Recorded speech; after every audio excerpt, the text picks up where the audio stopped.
Bienvenido, Roberto. Buenas noches. Para los que no me conocen, mi nombre es Roberto. A mí me llamaron para que sea ministro de Economía. No era que yo... ¡Ay, fue tu ministro yo!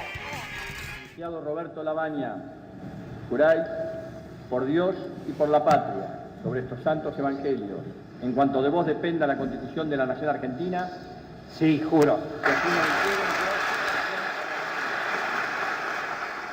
La inversión depende de la demanda, depende de la competitividad, depende de la productividad de la economía, depende del programa macroeconómico, depende de la fortaleza política del gobierno y depende de la capacidad para restablecer un sistema de reglas claras y aplicables. ¿El cambio implica votar a Macri? Sí, en principio pareciera que eso, en todo caso es claramente no votar al Frente para la Victoria. Eso es definitorio. Él no es que esté encantado, pero está dispuesto a hacer un esfuerzo patriótico. ¿Y el esfuerzo patriótico sí. qué sería? Eso, ser candidato. ¿Sí? ¿De quién? Bueno, de una fuerza que lo lleve como candidato. Creo que tenemos el candidato que puede superar la grieta. Ese candidato fue secretario de Industria de Alfonsín, ministro de Economía mío, ministro de Economía de Néstor Kirchner, hasta que denunció, siendo ministro de Economía, que había coimas en el sector industrial, tuvo que irse. ¿Labaña? Roberto Labañas, ese hombre. Si yo la llego a pegar, no quiero festejo alguno. Ahora, eso sí, si no la pego, muti también. El fierro caliente lo agarro, si me queman me lo paso a esta y no lo entrego. Gracias. Me llamaron. Gracias, Roberto. Presentado. ¿Cómo hacer para zafar de la encerrona que representa para las próximas elecciones la candidatura de Cristina con un núcleo de un 30-32% y la candidatura de Macri con esa intención de voto que dependerá, como todo oficialismo, que siempre ronda el 30-35%, salvo que haya hecho muchas cagadas, como fue en su momento Fernando de la Rúa, que pierde una elección de medio término? ¿Cómo hacer para zafar de esa encerrona y obligar a la gente a optar entre dos fracasos, o por lo menos entre un fracaso evidente, como es el del gobierno de Mauricio Macri, que ha destruido casi todo lo que tenía para construir en estos 3 años, y la gestión de Cristina Fernández de Kirchner tan hackeada por las denuncias de corrupción, sobre las cuales en algún momento el kirchnerismo deberá dar una explicación un poco mejor que esa que repite como un mantra que dice que no, que es la persecución judicial por haber sido un gobierno nacional y popular. Y cuando uno se detiene y se pregunta con algo de sentido común, ¿y José López dónde salió? Lo inventó el macrismo. Y Debido no era el ministro preferido de Néstor Kirchner, ya en Santa Cruz. ¿De dónde salieron esos circuitos de recaudación de guita? Y Ricardo Jaime, que tiene condena por corrupción, por haber traído trenes que eran chatarra, ¿de dónde salieron? ¿Quién les dio aire en esa gestión de gobierno? Bueno, esas son las cosas que han provocado esta encerrona delirante en la política argentina, donde vamos camino a un 2019 con vencimientos de deuda que nos van a hacer parir directamente, donde no se sabe dónde va a salir la plata y donde mientras tanto la gente está emperrada, parece en tener que votar entre esto, entre un gobierno que destruyó todo lo que tocó, que aumentó la pobreza, aumentó la inflación, ha generado los tarifazos que hoy, enseguida vamos a ir al móvil, están provocando un tercer ruidazo consecutivo. Parece que cada vez que sale GPS al aire este verano me toca cubrir los ruidazos, los cacerolazos de la gente en Capital y en el conurbano, que ayer generó una marcha de antorchas.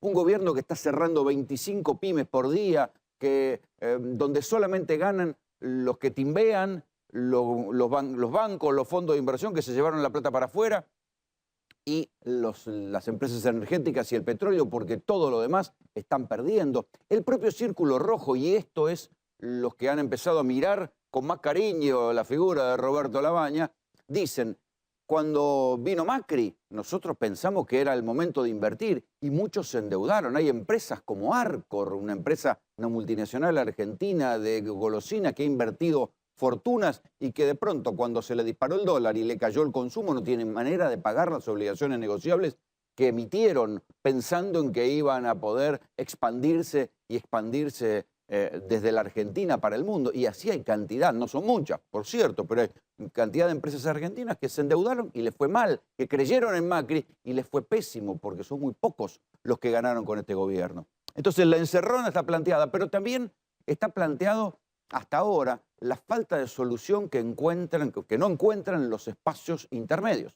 El peronismo federal no ha logrado hacer despegar a ningún candidato. Massa no despega en las encuestas y tiene una alta imagen negativa. Miguel Ángel Pichetto, un hombre de la rosca que se lanzó y anunció su candidatura presidencial, tampoco despega en las encuestas. Los gobernadores, ninguno de los gobernadores despega en las encuestas y además ninguno puede hablar mucho porque saben que donde hablan demasiado y se presentan como opción al gobierno de Macri, Macri les cierra la canilla de plata y los hace parir. Este es el otro problema. ¿Por qué no hay un intérprete de la crisis? ¿Por qué no hay un solo político que pueda hablar y claramente decir lo que está mal en la crisis? Fíjense que no hay un solo candidato serio, no los candidatos marginales, que puedan hacer una interpretación más o menos coherente desde la oposición del desastre que está haciendo Macri. ¿Por qué? Cristina no habla por esta cosa loca de que si no habla nadie se acuerda de ella y no le pegan y mejoran las encuestas. No habla. Sergio Massa tampoco habla mucho. Los gobernadores, que todos podrían ser presidenciables, es lo lógico en un sistema democrático, tampoco hablan porque tienen miedo de que les cierren la canilla de la plata. Algunos exfuncionarios, algunos exministros del gobierno de Cristina tampoco hablan mucho porque saben que si levantan el perfil y hablan, el gobierno, si los perdonó, les clava algún carpetazo que después se convierte en una causa federal, en una causa por lavado, y si les aplican la doctrina Irurzon terminan presos. Entonces nadie habla. Por eso, ustedes recordarán que hace un tiempo yo vengo jodiendo con esto de que para poder hacer política en la Argentina no solamente hay que tener autoridad moral, sino que también hay que tener autoridad penal. Esto es, estar libre de la posibilidad de que te claven una causa federal por lavado o por corrupción y te manden preso.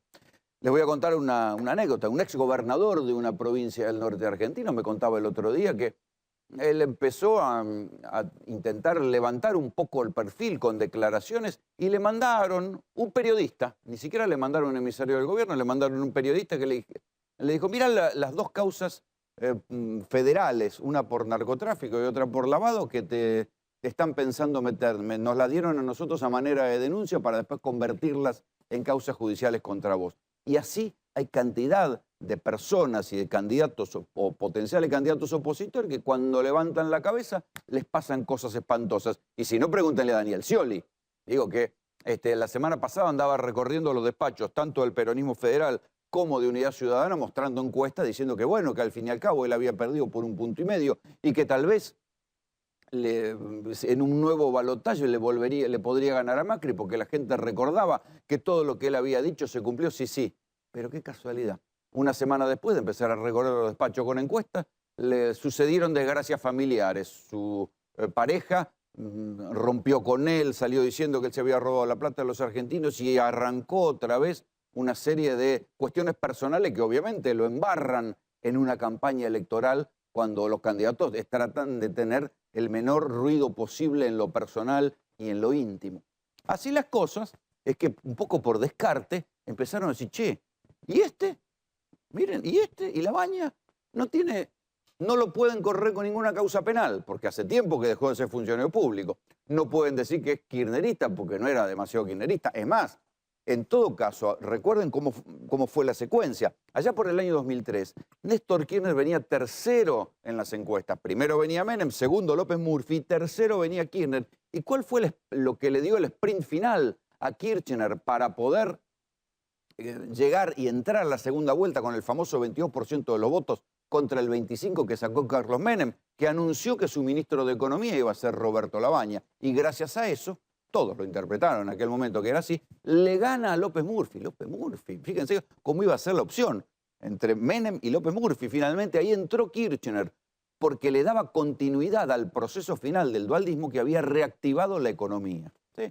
Entonces, Labaña fue, junto con Cavallo, de los dos ministros que lograron resolver una situación económica concreta en la Argentina y se fueron. Claro, Cavallo perdió su oportunidad porque cuando volvió en el 2001 ya sabemos la cagada que hizo. Digamos, él terminó destrozando el propio modelo que él había inventado y con el cual se había aferrado, y se aferró tanto que nos estrelló a todos en aquel célebre caída de la convertibilidad del año 2001. El cambio Labaña agarra el gobierno frente a un fracaso, porque recuerden que en el primer tramo de gobierno Duhalde no daba pie con bola, mejor dicho, vino el corralón, la devaluación, pero no terminaban de cerrar la cuestión de las cuasimonedas, ya el default de la deuda estaba declarado, pero aún así no le encontraban la vuelta. Y ahí es cuando Duhalde lo saca a Remeslenikov y convoca a los 16 gobernadores a que escuchen a Labaña. ¿Y Labaña qué les dice en aquel momento? Les dice, miren, hay dos maneras de salir de esta situación de default. O hacemos como Indonesia o hacemos como Malasia. Indonesia era un país, una especie de dictadura, que iba por el ajuste ortodoxo y cada vez se enterraba más. Y Malasia optó por una salida, si se quiere, más desarrollista, más keynesiana en aquel momento, y fue lo que le permitió, esa fue la salida que Labaña había visto cuando estaba en la Unión Europea, en la Comunidad Económica Europea como embajador, y es la solución que trae a la Argentina y le permite a la Argentina reactivar la economía. Labaña fue el ministro, acuérdense, de los famosos superávit gemelos, de cierta reactivación industrial, y por eso, como ya sobre el final del gobierno de Duhalde, recuerden que Duhalde se va con muy buena imagen positiva, deja el gobierno, eso fue lo que le permite a Kirchner ganar las elecciones, o entrar, mejor dicho, en el balotaje, y después la historia es conocida, Carlos Menem no se presenta. ¿Qué es lo que tiene de bueno Labaña para el peronismo federal? Bueno, que es el que más mide. Las encuestas ahora lo están empezando a medir, es la rosca del verano. Las encuestas que lo están empezando a medir a Labaña dicen que mide más que todos los otros candidatos que no despegan. No despegan los gobernadores, no despega la candidatura de Urtubey, tampoco despega la de Massa. Y Labaña es como, son personas que dicen, bueno, che, no hay otro. Y si miramos está grande y tiene 76 años. Entonces ahí viene, están barajando dentro del peronismo federal o del peronismo de centro, están diciendo, bueno, optemos por el legado de la Sota. José Manuel de la Sota quería ser también candidato a presidente. Se mató en un accidente y él decía, yo quiero ser un candidato a presidente de un solo mandato, de transición, arreglar este quilombo y que haya otro candidato del peronismo federal o de lo que sea que pueda seguir adelante. Eso es lo que están buscando con Labaña, un hombre que tiene 76 años, que podría, como sabe de economía y como ya lo hizo una vez, resolvió un quilombo de recesión y de quasi default, que es lo que va a haber el año que viene en la Argentina, lo podría resolver entonces en un solo mandato y después que venga, que pase el que sigue.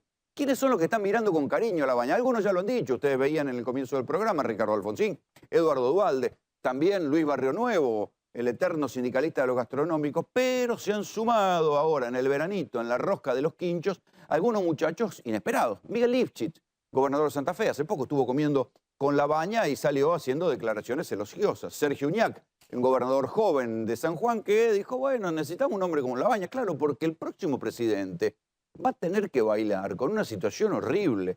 El próximo presidente va a tener que enfrentar solamente de deuda vencimiento por 60.000 millones de dólares. ¿Quién carajo le va a dar la plata? ¿Le va a ir a pedir al Fondo Monetario? ¿De dónde va a salir la plata de esos 60.000 millones de dólares?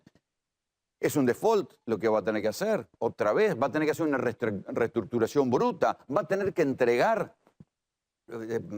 joyas de la abuela, que quedan pocas en la Argentina, como hizo Menem en su momento, entregar empresas públicas contra bonos que no valían nada, pero por el valor nominal, inflar el valor de los bonos para regalar las empresas y privatizar. Eso es lo que va a tener que hacer el próximo presidente. No se sabe, en cualquier caso, el próximo presidente la va a pasar muy mal y quien venga tiene que saber lo que va a hacer.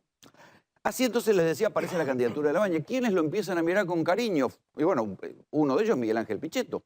Como su candidatura no despega, dice, bueno, vayamos con Labaña, porque va a ser la única manera de poder terciar, aunque sea en el electorado en tercios reales, en la pelea entre Cristina y Macri. ¿A qué es a lo máximo que apuestan?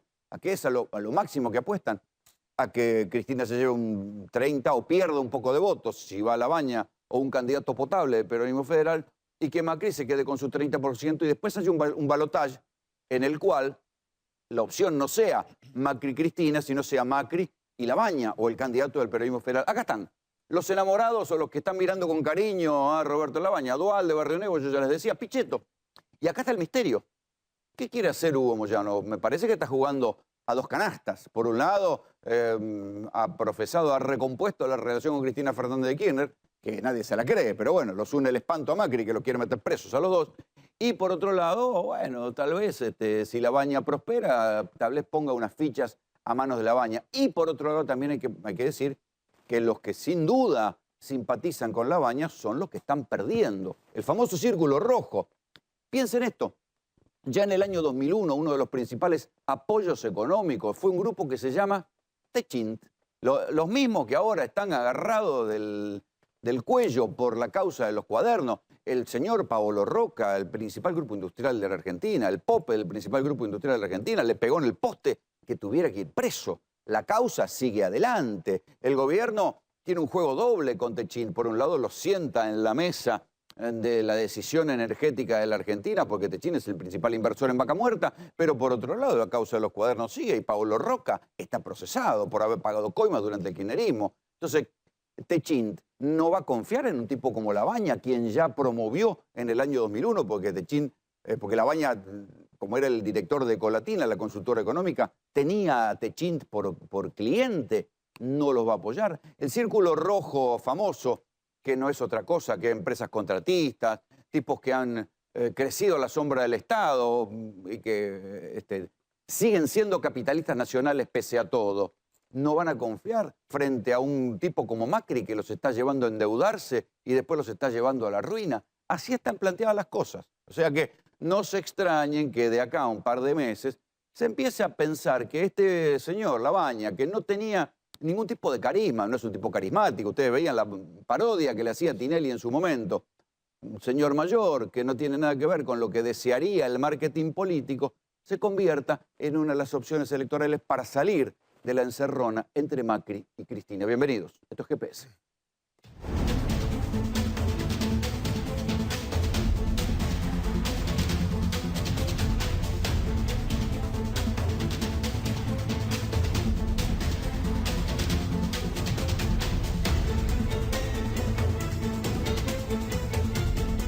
Como les decía antes, es el tercer ruidazo consecutivo contra el gobierno por las tarifas. Arrancó eso de las 8 de la noche. Esto es lo que está pasando ahora en Acoite y Rivadavia.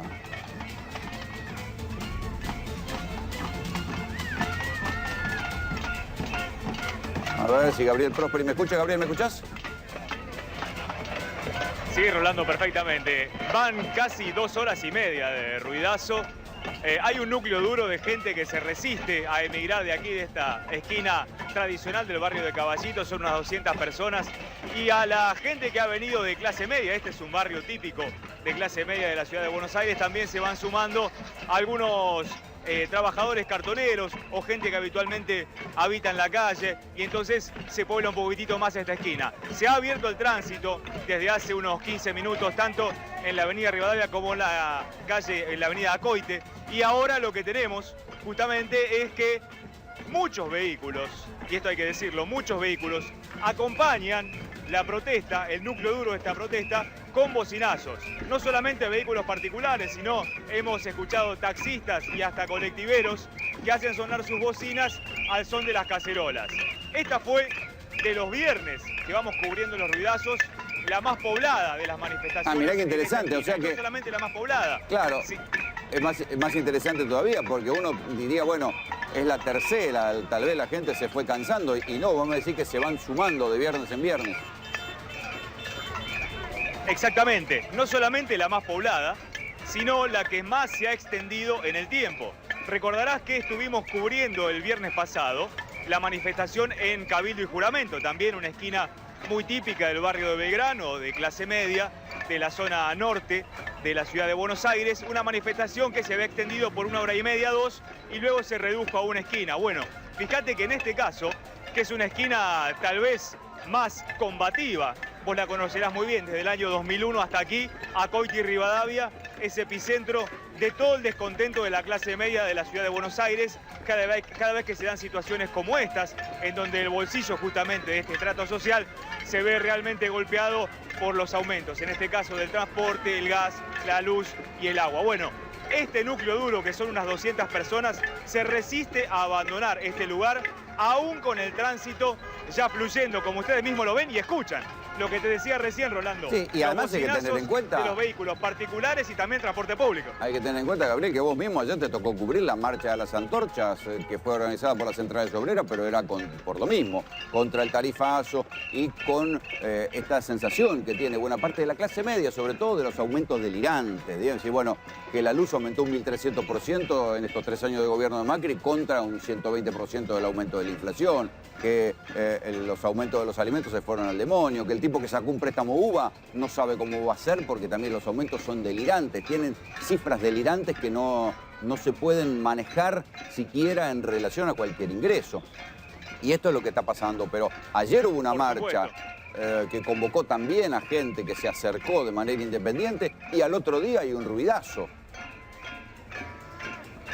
Exactamente, ayer se podía hablar de una manifestación hasta política. ¿Por qué? Porque había organizaciones sindicales, organizaciones políticas, dirigentes políticos que estaban encabezando justamente esa manifestación. También había, como te decía, también lo podíamos describir, jubilados, que muchos de ellos, y también lo vimos en el ruidazo anterior, lo recordarás muy bien porque lo hicimos nosotros también, le preguntábamos si estaban decepcionados con el gobierno nacional y muchos de ellos decían, sí, yo lo voté. Sí, no solo pero decepcionado. No esto. Bueno, ayer lo que se veía...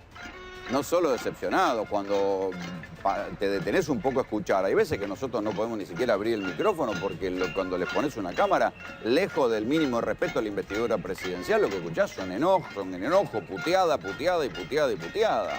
Entonces, digo, habla también de un grado de crispación que hay gente además, que le está pasando mal. Por supuesto, y hay carteles que hablan por sí solos, Rolando, basta con hacer foco en algunos carteles que pueden describir más o menos lo que vos decías. Las letras de ese cartel justamente es el sentimiento, tal vez un tanto más exacerbado, de todas las personas que están aquí. Sí. Hace un rato nada más, nosotros llegamos hace 1 hora aproximadamente, te estoy hablando de que había entre 1.500 y 2.000 personas. Ahora queda este núcleo duro que yo te digo que son 200 aproximadamente, pero que continúan, persisten con este ruidazo acompañado, reitero, por los bocinazos de los vehículos, tanto del transporte público como también de vehículos particulares. Gracias, Gabriel. Vamos a ver cómo sigue esto. En cualquier momento seguimos con vos. Pero una de las cosas que ve uno es que no solamente la bronca contra las tarifas se manifiesta así, con la gente que sale a la calle a cacerolear o en redes sociales, sino que cuando uno va, por ejemplo, a las distribuidoras eléctricas o pone una cámara y logra que la gente no insulte por la calle, el sentimiento de estupor frente al alza de tarifas y que no para, y que por más que el dólar esté quieto, vuelven a aumentar las tarifas. Este sentimiento es lo que está generándole el principal problema político a Macri en el verano. El dólar está tranquilo ahora, no se sabe por cuánto tiempo, cuánto durará, pero las tarifas están lastimando y siguen provocando mucha bronca en la gente. Cada cual lo procesa como le parece. Hay algunos que dicen, bueno, la culpa es del kirchnerismo porque hay que pagar la fiesta pasada. Otros dicen la culpa de Macri, que no tiene sensibilidad social y que ha provocado estos aumentos delirantes. Pero las tarifas empiezan incluso a verse en las encuestas. Aquí lo tengo a Raúl Aragón. Empieza a aparecer también la preocupación por las tarifas, no solamente por la inflación, por la economía, sino también por las tarifas en las encuestas. Sí, claro, aparece específicamente cuando preguntás abierto cuál es el principal problema, cuál es su principal problema. Las tarifas aparecen con muchísima frecuencia. Después uno las agrupa en inflación, para no abrir tanto. Pero aparecen porque en realidad es lo más perceptible. Las tarifas y la alimentación es donde más percibís el efecto del desastre económico que estamos viviendo. Eso está clarísimo.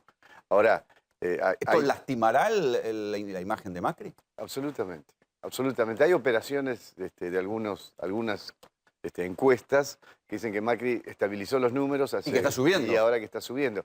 Explícame cómo puede estar subiendo. Es imposible. Es imposible. ¿Subiendo como consecuencia de qué? ¿De que el dólar no sube? ¿El dólar le interesa a... No, de un criterio mágico. Decir, bueno, ya pasó la tormenta, muchachos. Claro. Son operaciones, bueno, ya sabemos que se hacen operaciones, pero en realidad no está subiendo, está estancado alrededor de los 28 puntos de imagen positiva. 28. Sí, y alrededor de 60 negativa, según a quien de nosotros leas. Tenemos o sea que la intención de voto a lo sumo llegaría a ese famoso 30. Con mucha suerte a 30. Con mucha suerte a 30. Cristina se mantiene en 30 y vos abriste con el tema de la Baña. La Baña mide en algunas encuestas que he visto alrededor de 15 puntos. habría que ver si es candidato o no. Yo no estoy tan seguro que vaya a ser candidato. Creo que va a ser... Es lo que dice, o por lo menos lo que dejan trascender de alrededor, Sí. es que no quiere que haya una PASO. Sí, No quiere una PASO no quiere una desgastante. PASO, por eso acordó con Lifshitz, esto fue anunciado por Lifshitz, hacer una lista con los mejores. ¿Funcionará o no funcionará? Él tiene una... Ahora, ninguno del peronismo federal está despegando, tampoco. No. Ni no, Massa no. ni Urtubey, No, Massa está en enloquecen a nadie. No, Massa tiene 12, 13 puntos, Urtubey viene subiendo un puntito, medio puntito, está más o menos en 9, viene subiendo gradualmente, pero igual no es significativo, no es demasiado significativo. Y lo que tiene Labaña es que está inscrito en el imaginario como el hombre que arregló el desastre económico del 2001. Hay un desastre económico ahora, o sea, él calza en el agujero. No necesita ser candidato, basta con bendecir una lista y forzar una lista de unidad, porque te digo, Rolando, si no hay lista de unidad es muy difícil que un candidato del peronismo federal llegue al balotaje. Porque vos sabés cómo es esto. Hay una interna, entonces se dice el que gana conduce y el que pierde acompaña. El que pierde no acompaña, No. lo cascotea.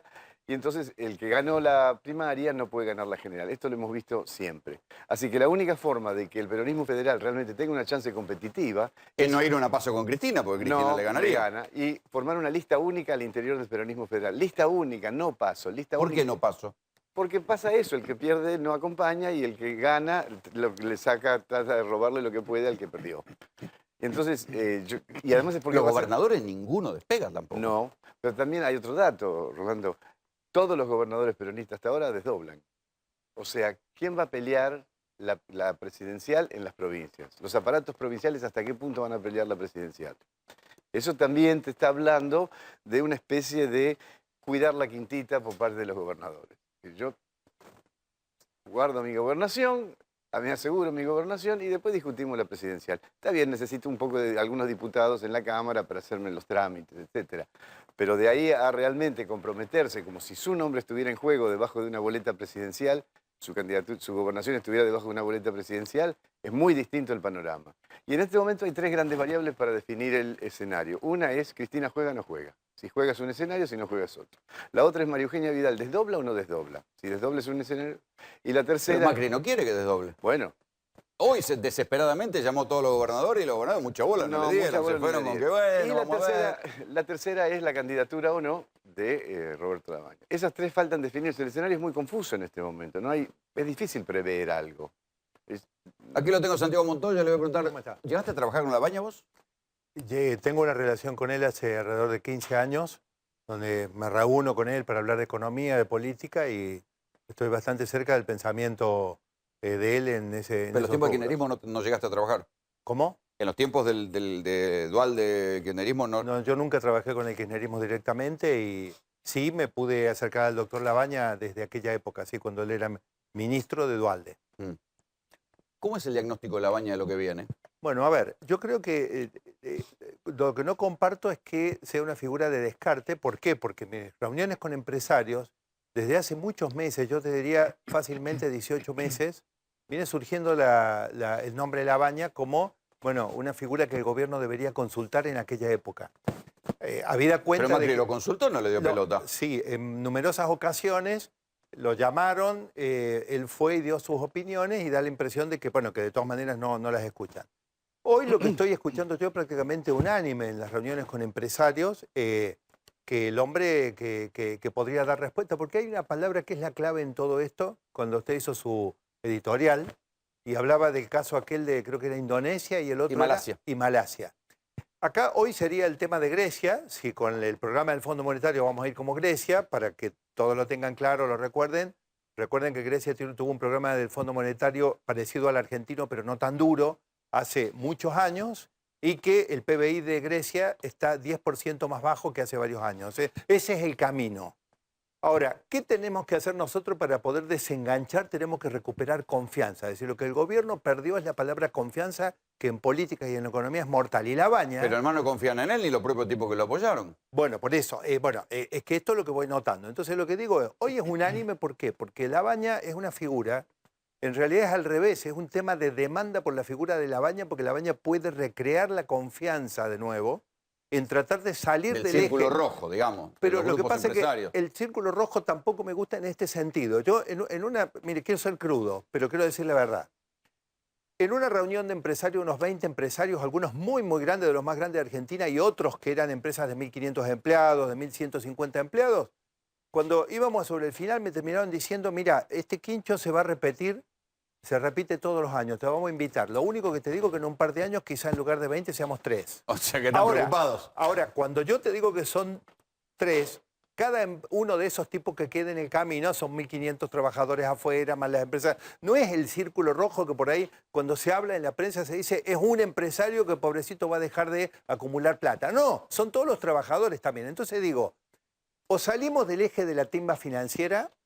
En realidad, ni siquiera estoy seguro que el gobierno quiera ser el eje de la timba financiera. Rolando, lo que pasa es que no han sabido manejar un programa económico propio y han terminado con el de Lagarde. Entonces, ¿quién puede salir de eso? ¿Quién tiene la experiencia de renegociar con el Fondo Monetario y eventualmente con acreedor una reprogramación de deuda que resulte exitosa? Y bueno, todos los caminos... Bueno, él renegoció sobre un default. Bueno, todos los caminos te llevan... Bueno, ojo, renegoció sobre un default y es lo que aparece en el horizonte de la deuda argentina. Acá uno de los gráficos que tengo justamente acá conmigo es el gráfico que muestra el rendimiento de los bonos argentinos, tanto de legislación Nueva York como legislación nacional. Sí, que van para atrás, va. Bueno, a ver, estamos hablando de 4,5 de rendimiento en dólares 2019 contra 11, 10 aún con la caída del riesgo país de los últimos días. Es decir, la Argentina tiene un default a plazo fijo a mediano plazo que todavía se puede evitar, pero cuando recién decía usted, lo hizo sobre un default antes, yo digo, guarda que ahora el default lo tenemos a la vuelta de la esquina. Entonces digo, ¿quién es capaz de generar la confianza, Rolando, para salir de un escenario de timba financiera y para empezar a discutir eso, el plan que tenemos de blindaje financiero como un plan de desarrollo? Yo creo que los caminos conducen a la baña, por eso no sorprende que esto sea espontáneo. A mí no me parece que sea una figura de relleno, yo creo que viene siendo una figura cada vez más demandada la de Roberto. Sí, frente a la posibilidad que hasta ahora todo lo que se probaron en el peronismo del centro no despegó ninguno. Aquí tengo una encuesta de Poliarquía con cuestiones de imagen, ¿no? Dirigente mejor posicionado para liderar el justicialismo no kirchnerista, ¿sí? Según la visión de los líderes, o sea, según más o menos esto que decíamos, del universo de empresarios que se le llama Círculo Rojo. Y aquí están las simpatías.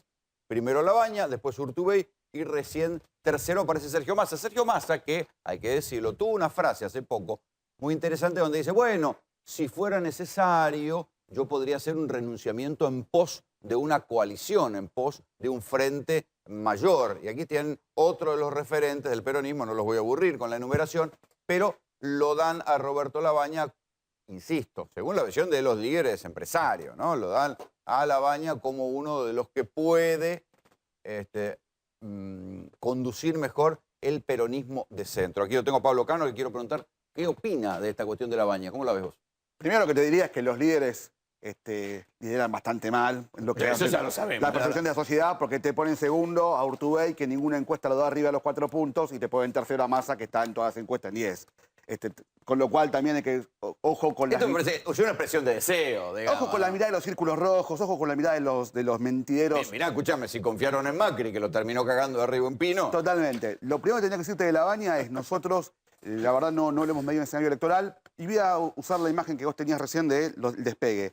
La verdad que para que despegue un avión tiene que decir que va a un lado. Hasta ahora el único gobernador que ha dicho que va a ser candidato a presidente es Urtubey, que efectivamente no despega. El resto, Labaña no es un candidato todavía verbalizado por parte de él. Y después tenés ese problema... Pero es lo que pasa en la Argentina, nadie dice nada. No, pero a ver, nadie discute que, Cristina es casi candidata. Esperá, Macri dijo que es candidato. ¿Cómo entendés que a menos de 10 meses de las elecciones, no haya líderes de oposición que salgan a explicar lo que está pasando y lo que harían? Todo el mundo está calladito. Digo, de los grandes. Los que salen son los periféricos, los que necesitan prensa. Sí, si me permitiste, hago un ejercicio rápido. Si fueran 10 votos la sociedad, vos tenés 3 en Macri, 3 en Cristina, 1 en Massa. Te quedan 3 para cubrir. De los 3 hay uno que no va a votar. No va a votar. Te quedan 2. De esos 2, uno se lo lleva la izquierda, el voto en blanco, y el otro... Hoy el único que ha dicho que quiere ser candidato a presidente y que empieza a ocupar un lugar es Olmedo. Entonces, a principio el lugar para Labaña no está. Ahora, sí lo que pasa es que si los 3 de Cristina y el 4 de Massa se corren, por el motivo que sea, dejan un lugar para un candidato que ocupa ese espacio. o el voto Labaña- cambia. ¿Cómo? O el voto cambiara. Algunos de Cristina se van a Labaña. A ver, eso parece más difícil de pensarlo, Orlando. Eso parece más difícil. Sí está claro que en un escenario en el cual las opciones que hoy ocupan representación electoral se corrieran por acuerdos políticos, por coyunturas, por lo que sea, está claro que Labaña, por la imagen que tiene, sobre todo, y vos mostraste la foto, fue muy gráfica, mostraste 4 personas que enamorados de Labaña que tienen 70 años para arriba. Hay una parte de la sociedad Claro. que no conoce a Labaña, que hay que explicárselo, y también pensar que en Argentina la imagen presidencial se caracteriza por ser una imagen fuerte. Y Labaña es una persona mayor y con una empatía neutra, que según marketing de campaña, contra un aparato fenomenal de campaña como tiene Cambiemos, también tiene su peso. Está bien, pero hay que tener aparato, por más aparato fenomenal que tenga, la gente tiene la realidad de que en estos 3 años, y eso es la memoria fresca, han destrozado Rolando, casi todo, son peor que Atila. Rolando, es muy sencillo. Cuando Cristina tocó pisos de 35% de aprobación, tuvo el 2008. Todavía las manifestaciones de Macri son nada con lo Claro. que debe tener. Pero, a ver, lo dijo recién Raúl, nuestro número ha dado lo mismo, ellos todavía consolidan 30 puntos. En este contexto, llegar a 30 puntos en una elección electoral, la verdad que no es ni para desdeñar, ni mucho menos para subestimar. Sí, 28 también, ¿eh? 28, Yo también. 28. No nos olvidemos que sacó... Sí. Rolando, no, simplemente decir que también no nos olvidemos que Cambiemos puede reaccionar si crece la figura de Labaña y se consolida y él se define como candidato, porque creo que efectivamente va a concentrar muchas expectativas, porque la verdad, yo, digamos, la lectura que tengo es que al gobierno de Macri, en cierta medida, lo instaló la gente para que viniera y arreglara y acomodara toda la cuestión política y macroeconómica que, bueno, sobre el final del gobierno de Cristina, la verdad que quedó muy mal. No obstante, en lugar de acomodarlo y resolverlo, lo agravó. Entonces, hoy en día... No, lo agravó y ganaron unos pocos. Porque no es que lo agravó por Sí, torpeza, hay unos cuantos que ganaron. El caudal del 30% que tiene no nos puede sorprender porque es el caudal del alto peronismo duro histórico que tiene la Argentina y por lo tanto eso no nos puede sorprender. Ahora, cuidado que me parece que la demanda por una figura como la de Labaña tiene que ver con la capacidad de resolver con pericia las cuestiones que en realidad Cambiemos, quizá con buenas intenciones no lo sé, pero la verdad se han revelado incapaces de resolverlo. Entonces a mí me parece que ahí... Incluso creo que... ¿Quién, por ejemplo, ahora por ley tiene que haber debates para una campaña presidencial? Sí. ¿Cómo se imagina los candidatos teniendo que enfrentar, por ejemplo, a un postulante como Labaña en un debate, diciéndole a la gente cómo salir de esta situación que estamos? El planteo de Santiago es interesante, porque lo que está diciendo es que en el dominio del aparato de Estado, ante una situación de crisis, a quien también le puede robar votos no es a la oposición, sino al propio oficialismo. Claro. Ahora sí, Claro. todo esto es pensado desde la política, pero si uno lo piensa más desde también, y no es que no estoy de acuerdo, pero también hay otra perspectiva, que es la perspectiva sociológica. Históricamente, el que gana la elección es el que cumple lo que nosotros en algún momento con Luis Rosales, colega de este canal, llamamos el mandato social. ¿Cuál era el mandato social en el 83? Volver a la democracia. Claro. ¿Quién representaba mejor Más ese... Alfonsín que Luder. Ok. ¿Cuál era el mandato social en el 99, cuando Menem estaba saliendo? Terminar con la corrupción. ¿Y quién lo podía representar mejor? ¿De la Rúa, Duhalde o de la Rúa? Bueno, el mandato social hoy es arreglame la economía. Arreglame este quilombo. Claro, y eso de alguna manera es o Labaña o quien Labaña bendiga. Puede ser eso también. O sea, yo no estoy tan seguro que sea candidato, estoy seguro que está jugando, eso seguro. Gracias. Santiago, gracias por venir. Nos vamos a ir al móvil otra vez porque continúa todavía el ruidazo, Gabriel. Totalmente, Rolando, y te digo, no solamente es ruidazo de cacerola, sino de bocinazos cada vez más intensos, porque el tránsito, aún siendo un horario 11 menos 20 de la noche, el tránsito es muy fluido aquí. Estamos en Acoito y Rivadavia, estamos casi en el centro geográfico de la ciudad de Buenos Aires, enorme cantidad de líneas de colectivos pasan por aquí, como vos ves también taxis, camiones, autos particulares, en fin. Y muchos de ellos acompañan con bocinazos lo que es este ruidazo con cacerolas aquí en esta esquina. Por supuesto que también hay indiferencia de otros sectores. Aquí nomás en esta esquina hay un restaurante que está lleno de gente que está cenando, que está haciendo su historia y que mucha bolilla no le da al panorama que tienen por fuera de lo que está sucediendo justamente dentro de este local. Pero lo que es de resaltar es que a esta altura de la noche, cuando ya tenemos casi 3 horas de convocado a este ruidazo. Sigue, como te decía, este núcleo duro de 200 personas aquí, que es acompañada por bocinazos y que todavía mantiene a este sector de la ciudad de Buenos Aires, tan típico relacionado con la clase media, con un claro mensaje: basta de golpear nuestros bolsillos. Mucha de esta gente, como también recalcábamos anteriormente y en otras salidas, ha votado al gobierno porque esperaba otra cosa. La decepción de muchos y también la oposición y la posición política de otros hacen que continúe todavía este ruidazo. Reitero, ya casi a 3 horas de su convocatoria aquí en Acoite y Rivadavia, Rolando. Gracias, Gabriel. Hay que decir que lo que está pasando con las tarifas se ha convertido como en el hit del verano, ¿no? Porque el dólar está tranquilo, el gobierno apostaba que todo iba a discurrir tranquilamente, tanto que el presidente se fue al sur y nunca más volvió, lleva ya como, ¿cuánto? 15 días de vacaciones.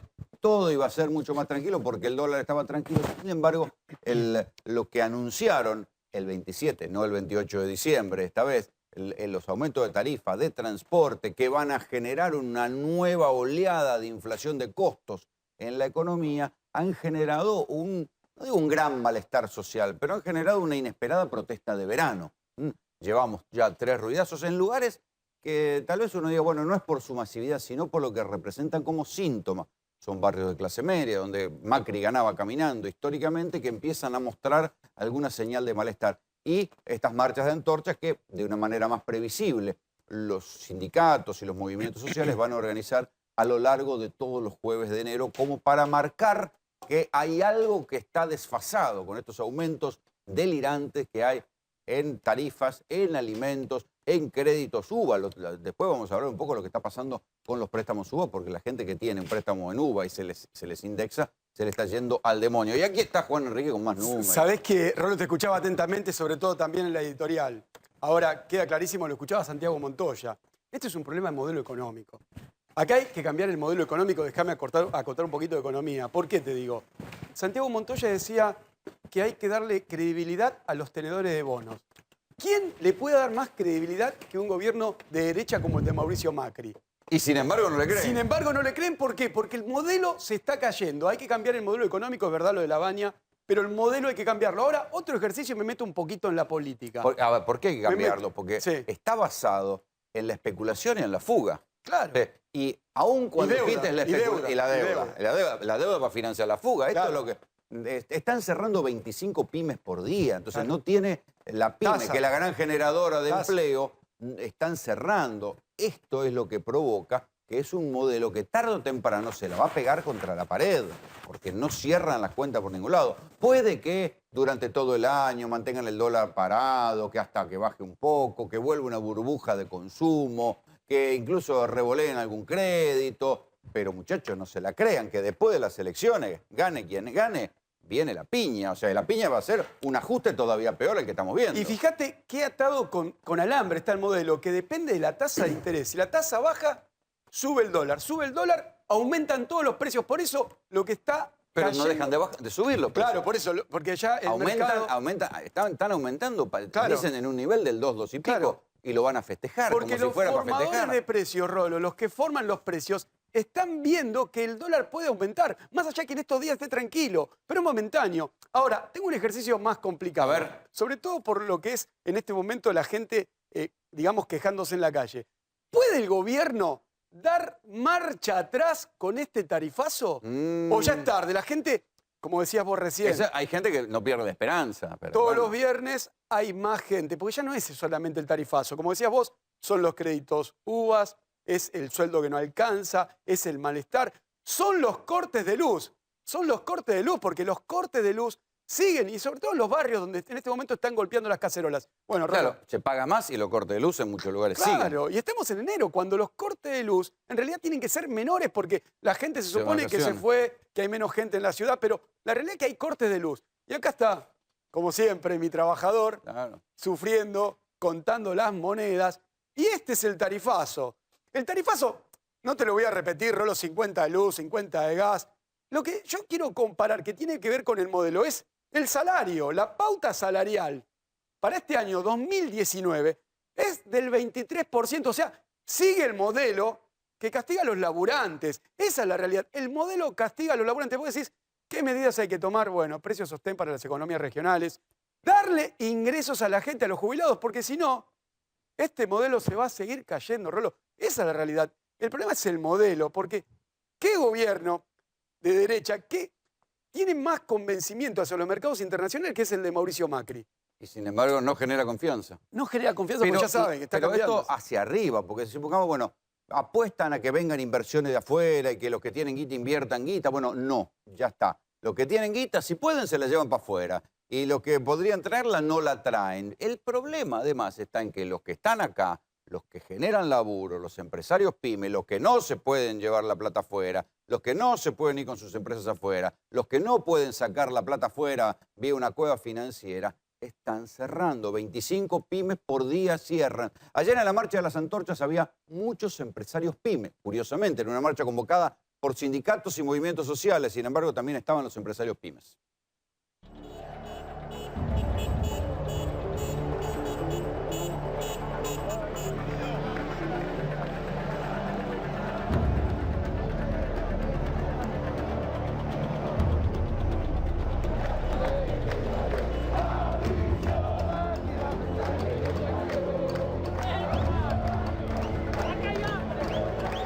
¿Por qué están ustedes hoy acá?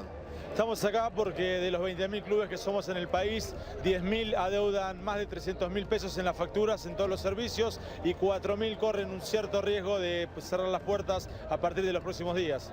Representamos a la Asociación Argentina de Electrodependientes y el tarifazo impacta directamente en las personas que necesitan de energía eléctrica para poder vivir. Si bien tenemos una ley que se logró hace casi 2 años, no hay campaña de difusión, por lo cual hay muchas personas que no se enteran de esta ley.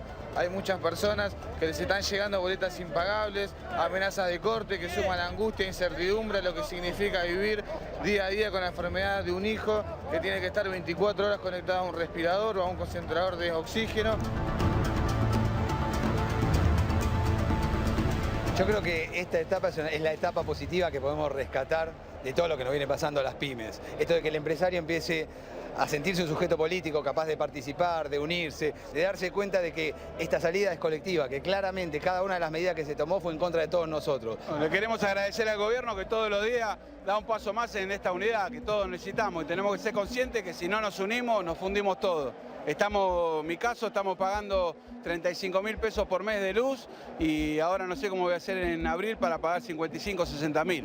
Según la Cámara Argentina de Comercios, aumentó un 57% la cantidad de locales vacíos que hay en la ciudad de Buenos Aires. Se refleja en la peatonal Florida, pero también se replica en otras ciudades importantes como La Plata, 40% de aumento, y Córdoba con 22% también los centros comerciales céntricos.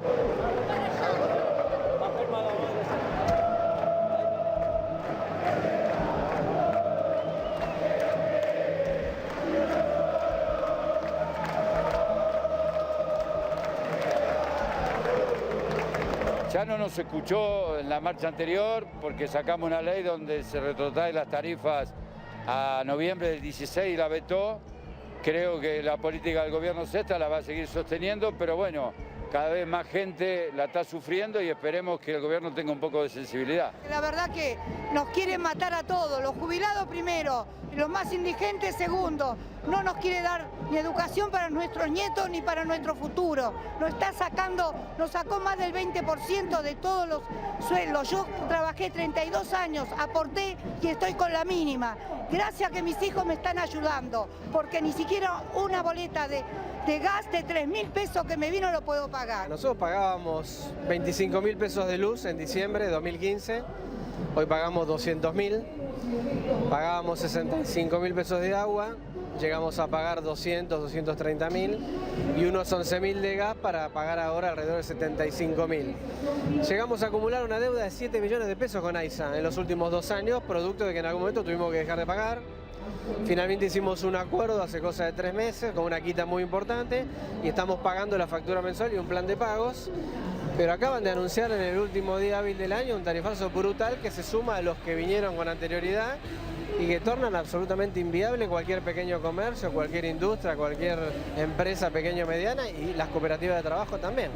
Soy pensionado no contributivo, con 5.000 pesos tengo el recibo acá que no me alcanza, si compro remedio no como, prefiero comer y no comprar remedio. Por ahora, ya te digo, pero no se puede más. Con todos estos aumentos, no podés. Aparte tengo otro rebusque, pero no hay un mango en la calle para poder vender algo, no hay nada.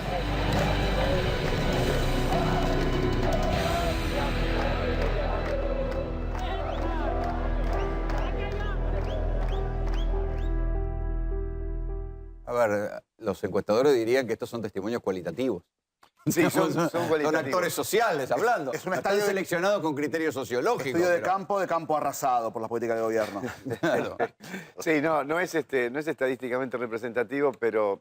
Argumentalmente representativo. Sí, pero si vos pones eso en una encuesta, esto que dijo este último señor, lo pones en una encuesta y le preguntás, ¿está de acuerdo o en desacuerdo? Creo que te da 60-65% de acuerdo. No sé qué opinás. O más. Es decir, se puede trasladar eso a una cuantitativa, es facilísimo. El otro día vi una encuesta muy divertida, si uno la mira con humor negro, del que preguntaban a la gente si había mejorado su condición de vacaciones. Y siempre parece que el 60% de los que habían empeorado sus condiciones de vacaciones pasaba por ahí. O sea que hay un 60% de la población que está jodida y un 40% que más o menos la rema. Claro. Es un sistema que sobrevive con un 40% de la población. Porque en definitiva lo que dice este modelo a lo que tiende es a reestructurar la sociedad. Tenemos demasiada clase media.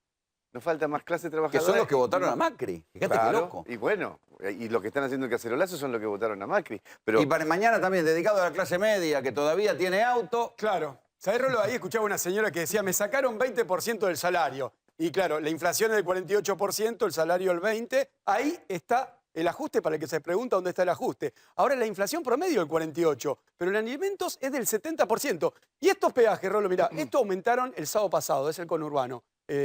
Autopista del Sol, Buen Aire y Acceso Oeste. Pero como decías, a las 12 de la noche... 65% a la ida, otro 65% a la vuelta. Pero mirá esto, Rolo. ¿Y si empalmados autopistas? Sí, mirá, a las 0 horas aumentan a 35 mangos la autopista Ilia, que en diciembre del año 2015, este peaje salía, ¿sabes cuánto? No. 8 pesos. 8 pesos. ¿Por qué te digo eso? Mirá, 300% de aumento. 8 pesos a 35 mangos. Y mirá, la 25 de mayo se va a 85 mangos. ¿Sabes cuánto salía en el 2015? La 25 de mayo. No. 20 mangos. Bueno, eso tiene que ver con la incapacidad de gobernar. Los liberales no creen en la inflación de costos, Rolo.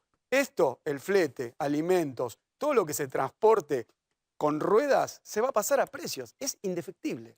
Mariano Gendras, especialista en consumo. Buenas noches, ¿cómo te va? ¿Qué tal, Rolando? Buenas noches. ¿Cómo Gracias ves por lo de la los tarifazos? ¿Hay salida o es solo dunga-dunga? No, lamentablemente dunga-dunga, porque no hay salida. Coincido acá con lo que decía Juan, es un sistema que ya está armado así y en el cual el gobierno ha caído en su propia trampa. ¿Y por qué en su propia trampa? Porque en materia de tarifas, al dolarizar todo lo que es la producción y la generación, entonces terminás dolarizando todo el sistema económico. Bueno, hay ¿no? síntomas interesantes. Las cooperativas eléctricas están diciendo que le van a dejar de pagar a Camesa, que es el mayorista, porque dicen, si nosotros seguimos aumentándole a la gente nos deja de pagar a nosotros. Totalmente. Ahora... Fíjate cómo se corta la cadena. Exactamente. O sea, Vos no ves se que puede después estirar en las eternamente. audiencias públicas, en la revisión tarifaria integral, el gobierno siempre está finalmente condonando alguna deuda de DESUR, de DENOR o ¿Todavía? en el caso de la provincia de la... ¿Siguen Todavía, condonando? claramente que sí, sí. Y ahora el gobierno está ¿Por qué no le saliendo condonan para... a la gente la deuda? ¿Cómo? ¿Por qué no le condonan un poco de deuda a la gente? Digo? Bueno, a ver, recordemos un poquito lo que recién decía Juan de los aumentos en las autopistas, los que hubo hace, lo que va a haber esta noche, y recordemos que dentro de 1 hora y 10 el boleto de colectivo se va de 13 a 15 pesos. Así que el que tiene que viajar que se apure. Y se ahorre 2 mangos por lo menos. A las 0 y 1 minuto ya le sale 2 pesos más. Pero en lo que decíamos de las autopistas, vos fijate una cosa, vos te acordás, porque lo trataste en su momento, ese traslado que el gobierno quería hacer, caería en cabeza de los usuarios, ese famoso traslado por la variación del dólar en el gas. ¿Te acordás que nos querían hacer pagar en 24 cuotas esa variación por la pérdida aparente que habían tenido las empresas. De rentabilidad. De rentabilidad entre abril del 2018 y septiembre del 2018. Por la devaluación, por tipo de cambio. Vos te acordás que gracias a un esfuerzo enorme de toda la sociedad, los medios de comunicación, las entidades de defensa del consumidor y toda la sociedad en su conjunto, inclusive los sectores políticos de la oposición, salimos totalmente en contra de esta medida. Exactamente, hubo también cacerolazos sobre eso. El gobierno tuvo que dar marcha atrás, el famoso si pasa, pasa, tuvo que dar marcha atrás, dijo, bueno, ahora lo asume el Estado, que en realidad lo asumimos todos indirectamente, pero con el caso de las autopistas, y acá voy a lo que, continuando el informe de Juan, con el caso de las autopistas, hace poco el gobierno sacó una resolución exactamente igual, y vamos a compensarle con estos aumentos a las autopistas, a las concesionarias de las autopistas, le estamos... pero fíjate cómo cambió de eje, que la prioridad es la rentabilidad de un grupo de empresas concentradas y no la gente que está diciendo basta, loco, bueno, no acá estamos más. compensando a las concesionarias en materia de peajes, al transporte, a todo lo que son las concesiones de servicios públicos. Pero no estamos bajo ningún punto de vista compensando el salario, ni al jubilado, ni al docente, ni al trabajador. Es decir, siempre es la clase media o la clase asalariada la que tiene que soportar esto. Porque la clase baja, en última instancia, que también soporta esto, por lo menos tiene la tarifa social o tiene una serie de subsidios. La clase media no tiene absolutamente nada. Tiene que soportar el 100% de estos ajustados. Lo quiero sumar aquí a la conversación a Guillermo Escuderos, diputado de la provincia de Buenos Aires, del justicialismo, del espacio Unidad y Renovación.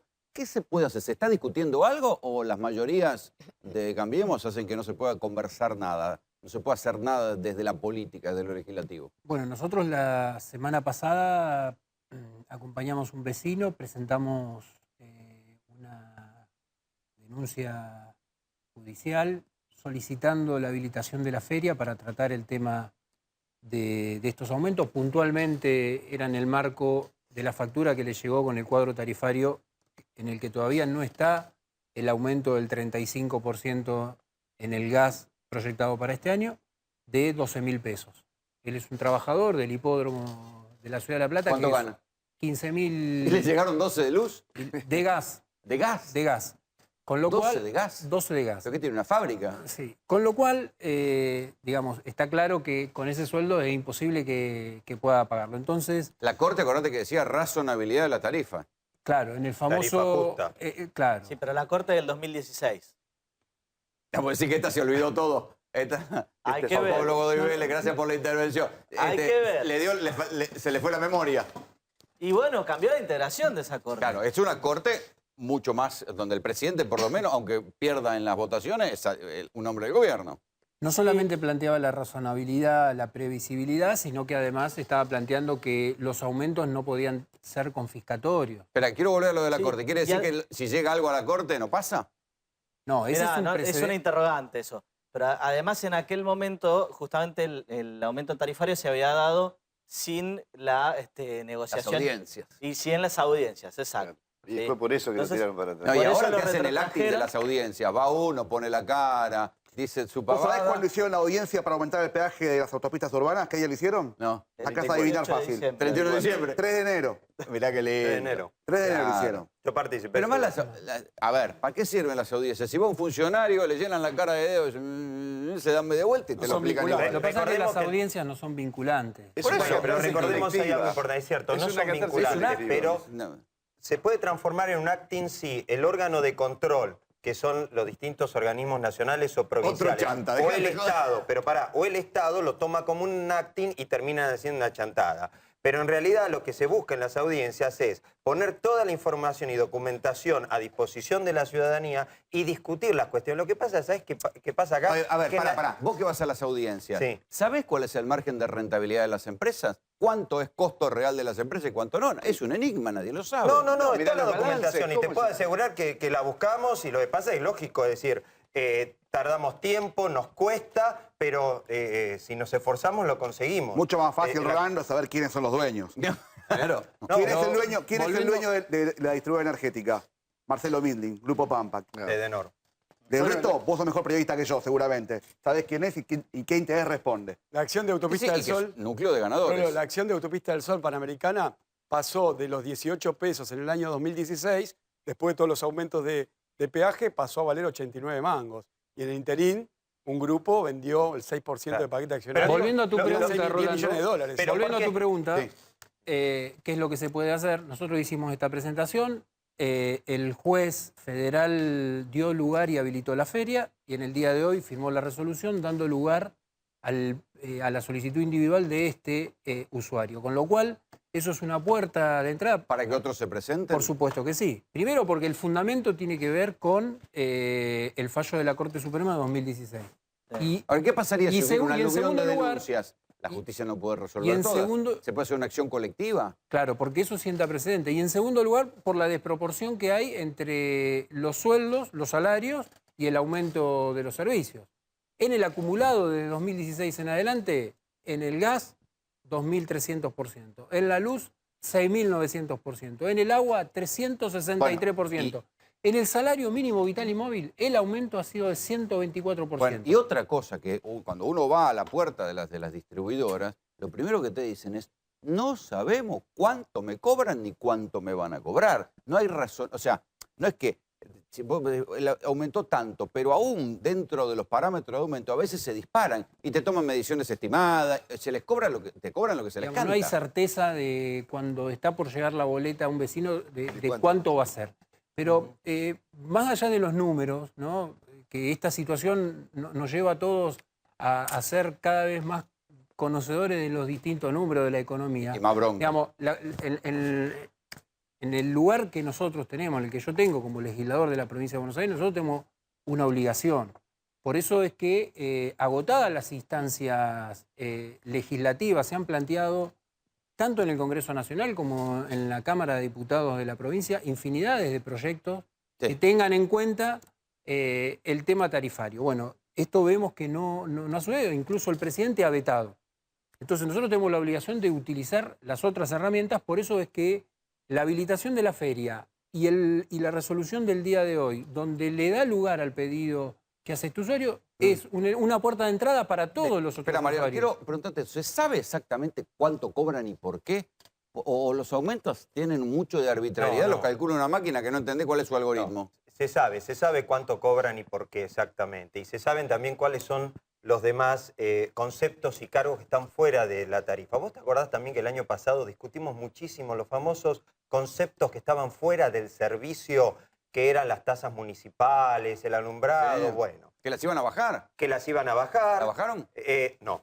No solamente no la bajaron, Porque sino las que... discusiones se pierden. ¿Te acordás que Claro, nos pasamos horas exactamente. discutiendo? Salía Vidal, salía Larreta Bueno. y decía, ahora van a pagar Claro. menos, qué sé yo. Tal cual. ¿Y? Bueno, Larreta lo que hizo fue bajar una tasa, pero mantuvo el tema de ingresos brutos del 6% en la luz.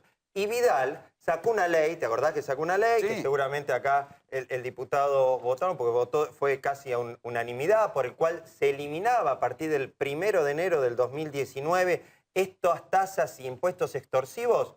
Bueno, la gobernadora sacó un decreto por el cual eso no rige, sino que directamente por los primeros 6 meses del 2019 se prorroga el cumplimiento y la puesta en marcha de esa norma y consecuentemente los municipios de acá hasta julio van a seguir cobrando esas tasas. O sea que las van a- cosas se dicen para el mercado y para la discusión Totalmente. global y después se Y eso, entierran. no te olvides Y que se- son Se porcentajes. borran con la mano. Exactamente. Lo que escribo con el dedo o lo borro con el codo o viceversa. Y no te olvides una cosa, que estos son porcentajes que van sobre la tarifa. Entonces, me aumenta la tarifa y este porcentaje tiene una incidencia directa. Recordemos que casi el 30% del O sea que le monto mejoran la final de la recaudación al Estado. tarifa es IVA, ingresos brutos, impuestos, tasas y demás sobrecargo de carácter municipal. 27% y de IVA provisión. nada más. 27% por un IVA diferencial tiene. Totalmente. Exactamente. Entonces, ahí vos tenés el gran problema. Esperen, y ahora viene lo peor, porque Claudia Pilo es miembro de Autoconvocados Créditos Suba. Que ¿Qué tal? Buenas noches. ustedes sí que la tienen difícil para pagar, porque tienen un bastante. endeudamiento por montos grandes, como es el de la compra de una casa, Exactamente. indexado. Exactamente. ¿Y qué está pasando? Y bueno, y lo que está pasando, la problemática que tenemos nosotros realmente es desesperante, porque cuando vos pagás las cuotas, por más que hayas pagado durante un año de crédito, no es que debes un año menos, cada vez debes más. Porque los créditos se indexan por UVA y el UVA es la inflación. Entonces tu cuota la pagás a una determinada cantidad de UVA, pero el capital que te resta del crédito también está calculado en UVAs. Con lo cual, en lo que va del año del 2018, las cuotas se acrecentaron un 48% y el capital restante, el capital También. adeudado también. O sea que es una Claro, cosa y no es, impagable. No es que estás pagando una heladera, estás pagando una casa. Estás pagando una casa. Mira, yo pedí un crédito de 1.470.000 pesos aproximadamente y todavía no llevo un año de crédito y ya debo 2.200.000 casi. 660.000 y pico de pesos más en lo que va del año. Sí, Inti. A mí me parece, de esto lo hemos hablado un montón de veces y me da la impresión de que es muy importante, digamos, primero solidarizarse con las personas que están angustiadas y tener en cuenta que, digamos, quien ve esos números y se asusta tiene todo el derecho del mundo a asustarse. Después, me parece que hay un fracaso de la política en general de vivienda. Yo no diría que el problema es la UVA. Si en la Argentina se hubiera utilizado la UVA para construir viviendas masivamente y ella en lugar de pedir un crédito de 1 millón y pico de pesos hubiera pedido un crédito de 500.000 pesos, que es lo que costaría construir vivienda masiva hace un año y pico. ¿Cuándo pediste el crédito? En diciembre del año pasado. Diciembre del año 2017. pasado. ¿Te acordás que lo hablábamos mucho en el programa? A falta de construcción, los Para lo préstamos único- hoy van a alimentar una especulación inmobiliaria. Pero eso le pasó a Néstor Kirchner con las cédulas hipotecarias en 2006. ¿Está bien? Eso pasó con los créditos Procrear hasta que se dieron cuenta de que se tenían que hacer terrenos y construcciones nuevas porque los terrenos se dispararon y esto pasó ahora. O sea, cuando vos facilitas crédito y no lo orientás a la producción, lo único que generás es inflación. Ahora, ojo al piojo, que es, por más que a ella el número que le debe le aumenta y es exorbitante, como ¿sos asalariada? Sí. Bueno, como seguramente a lo largo del tiempo probablemente vuelvan a empardarse salario con crédito, tampoco es que... Déjame terminar. Sí. Tampoco es que va a caer, ¿está bien? El gran punto es, si vos compraste y pagaste algo caro, te metiste en un quilombo. Lo venimos diciendo hace 2 años. Si la gente que alquilaba y construyó afuera de la provincia de Buenos Aires hoy en día tiene que afrontar un 40%, 48%, me dijiste que te aumentó la UVA. Sí. Y vos pasaste de un alquiler de 10 lucas a una cuota de 8 y hoy en día estás en 10 o en 11, hay un sector que sigue contento. Por eso, ¿qué es lo que se está viendo? El sector urbano que pagó caro está empezando a preocuparse, especialmente que está cerca de caer en el desempleo. Ese sector tiene un quilombo real. El sector muy grande que construyó en todo el resto de la Argentina, que no es la capital federal, y que dejó de alquilar y construyó, está pagando relativamente contento. ¿Qué necesitaría esto? Nada, medidas muy claras que orienten, por un lado, el crédito a la producción y no más al incremento de valores, y por el otro lado, medidas concretas para el sector trabajador asalariado que tiene que pagar cuota que no puede pagar. Sí. No, yo lo que te quiero decir es que esto que vos decís y contás, bueno, la realidad nuestra es muy distinta. Nosotros cuando tomamos este crédito, que fue muy promocionado por el gobierno, porque no fueron los bancos que salieron a dar los créditos, sino que fue el gobierno que dijo, vamos a tener una pauta inflacionaria que será de un 15% como mucho, y entonces vamos a dar créditos a 30 años y demás. En el peor de los casos, claro. en el peor de los casos. Se ve que no mirabas este programa. Claro, sí. No, miraba este y otros programas más, pero te voy a Sí. explicar. Cuando vos vas por el sueño de tu casa, claro. vos No, querés te comprar la ilusionás, propiedad y tenés la oportunidad. En mi caso, yo tengo 53 años, no puedo esperar mucho tiempo más para poder Sos acceder a joven, un crédito. Entonces, tomás este crédito que vos decís, bueno, como máximo un 25% de inflación. Nadie se esperaba un escenario de un 50%, ninguno de ustedes, ni ninguno de ustedes, ni ninguno de los que estábamos acá. 50%. Lo anticipamos en más de una oportunidad. Rolo, quiero repasar, acá porque están vos, los números. vos la semana pasada repasaste las promesas incumplidas. Y estoy con Inti, lo que decía, acordate que decía, 1 millón de créditos hipotecarios prometió este gobierno.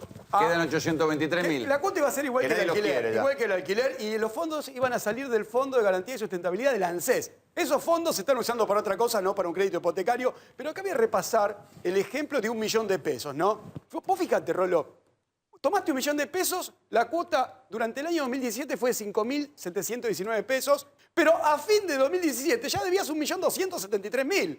¿Por qué? Porque la UBA en realidad defiende al sistema financiero y por eso nosotros sabíamos que la inflación iba a ser tal. Sturzenegger nos quería convencer otra cosa, pero era clarísimo que la inflación no iba a bajar cuando vos aplicás tarifazos, cuando vos devaluás. Sabíamos que esto iba a ser así y esto fue armado para defender al sistema financiero. ¿Por qué, Roló? Si ellos hubiesen sabido, como creyó acá la damnificada, no hubiesen hecho las UBA, lo hubiesen hecho en pesos. Si vos pensás que no iba a haber inflación, ¿para qué usar un mecanismo, una moneda, una medida, otra medida si tenés los pesos? Ahora mirá, Roló, 2018, fíjate la cuota, 8.260 pesos. Y por 1 millón de pesos ya estás debiendo 1.800.000 pesos. Roló, acá el problema es la inflación y el gobierno sabía que no la iba a poder bajar. ¿Hay gente que que tenga en riesgo su casa entre la gente que Y vos pero conocés? por supuesto, porque hay mucha gente que... Vos fijate que el coeficiente de variación salarial medido a octubre es del 27%. A nadie le subieron los sueldos un 50% como... No, porque además le subieron las tarifas, le subieron los alimentos. Por supuesto, no es solo lo que tenés que pagar es tu casa y que es lo último que dejás de pagar, claramente. Bueno, te podés achicar en un montón de cosas, pero la cuota la pagás. ¿En tu caso qué te achicaste? En todo, absolutamente en todo. Te dejás de tener salidas, yo soy familia monoparental, tengo 2 hijas que viven conmigo. O sea, chicas, o sea, la calidad de vida te cambia sustancialmente. Para mantener la cuota de la casa. Obviamente, vos tenés que pagar las expensas, la cuota, los impuestos, los servicios, pagás un montón de cosas. Sí, Juan Pablo. Sí, pero además este mismo modelo se utilizó en Estados Unidos con una tasa de mucho más inflación baja. que no la podemos comparar. También fracasó y terminó en que le remataron las propiedades a un montón. No, es otro tema, las hipotecas subprime. Pero No, Roló, eso fue déjame el agregar una subprime cosa, rate, algo no, más, otra un tema cosa. más.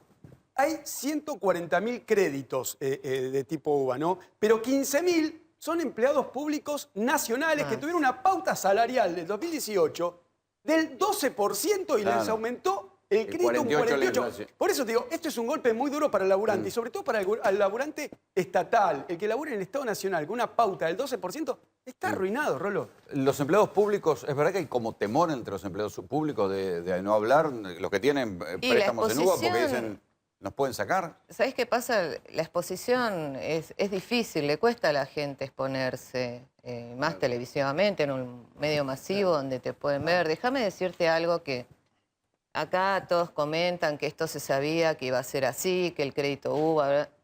Nosotros fuimos por el sueño de la casa propia, nosotros somos Pero es que nadie lo asalariados, culpa, y no somos nadie le dice. economistas, no tenemos por qué saber.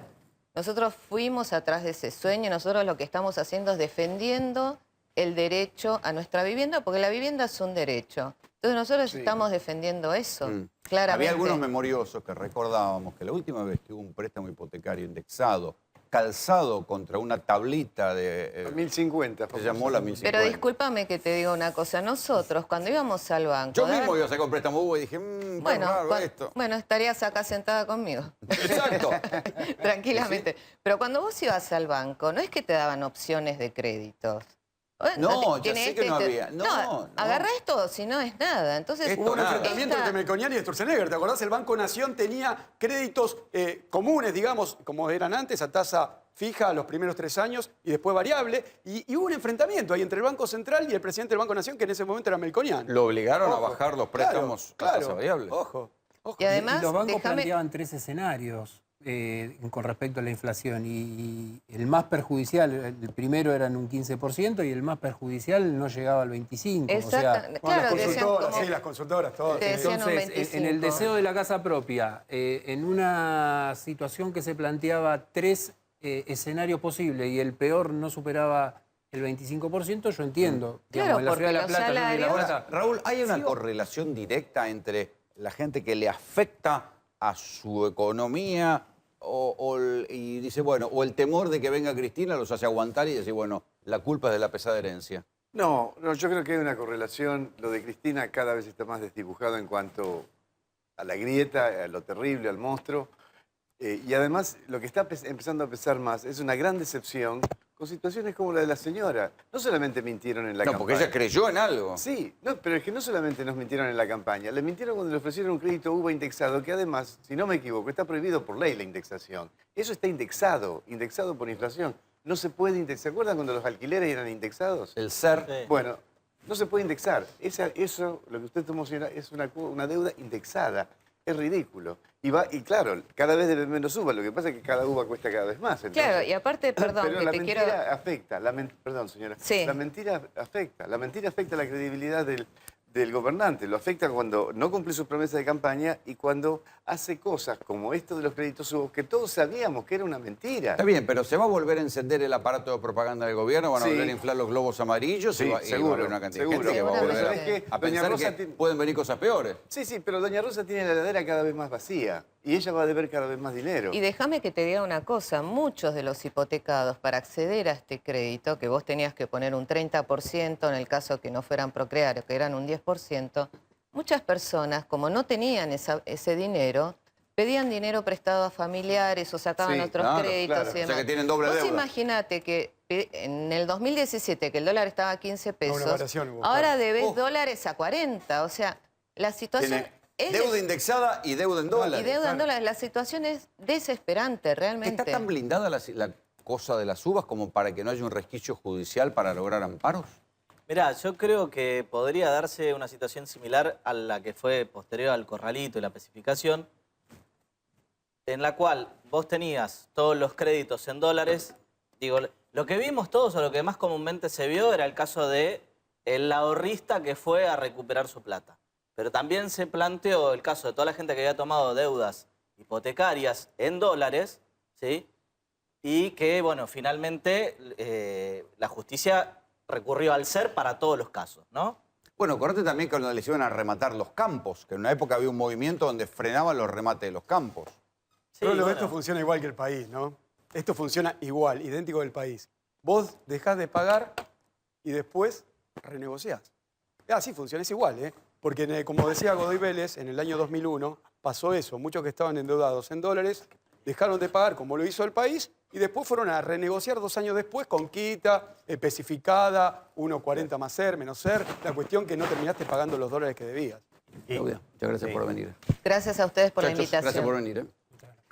Esta semana pasó otra cosa que viene como un round judicial, una pelea judicial cruzada que tiene que ver con uno de esos casos que le provoca, cambiemos, un escalofrío en la espalda, porque tiene que ver con una diputada nacional radical para colmo. Los radicales que tanto han insistido con que eran la ética republicana, tienen en la diputada Aida Ayala, que fue durante creo que 2 mandatos, intendenta de Resistencia, un caso de corrupción escandaloso. Una mujer que dice que no se ampara en los fuegos, pero vive pidiendo amparos amparo y tratando de zafar con sus fueros de la cárcel directamente. ¿Por qué? Por algo que nosotros contamos en su momento. Nos fuimos a Tachaco y vimos cómo había sido el curro de Aida Ayala, que había inventado. Escuchen bien esto, porque los globos amarillos tapan buena parte de las historias. Entonces, la historia de cómo y por qué está procesada y con pedido de captura Aida Ayala viene zafando y viene zafando y viene zafando con chicanas judiciales, es porque inventó una empresa basurera fantasma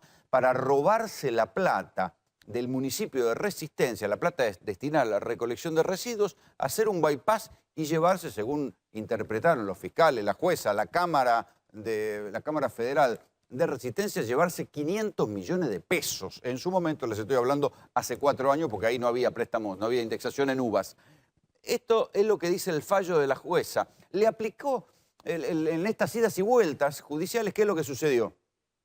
Aida Ayala siguió apelando, porque sabía que contaba con el blindaje de Cambiemos, que no le iba a levantar los fueros, siguió apelando y entonces llegó hasta la casación. La casación le dijo a la Cámara de Resistencia, el pedido de prisión no está muy bien fundamentado, vuelvan a fundamentarlo, y frenó el pedido de prisión preventiva de Aida Ayala. ¿Cómo le contestó la Cámara de Casación? En una movida de ajedrez, o si quieren en un jiu-jitsu, le devolvió a la justicia de Buenos Aires, le devolvió con un argumento que inventó la justicia de Buenos Aires, que es la famosa doctrina Irurson, diciendo, bueno,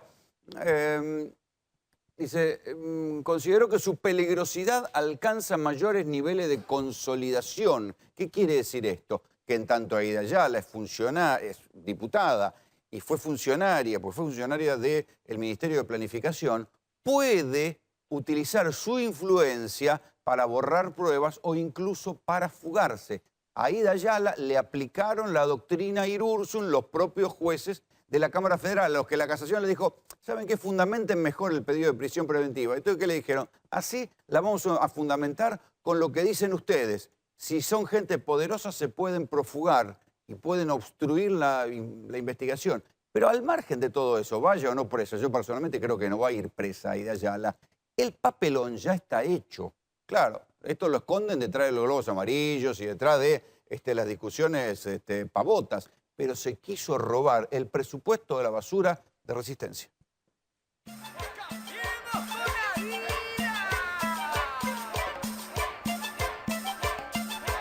La intendenta de una capital de provincia, un pariente pillo. Vengo a pedirle su voto porque estoy candidato a diputado nacional. Un sindicalista histórico, una empresa fantasma, un negocio millonario que duró poco. Y el escándalo de siempre, quedarse con dinero público en una provincia pobre. La jueza federal del Chaco le dictó la preventiva y un embargo de 200 millones de pesos.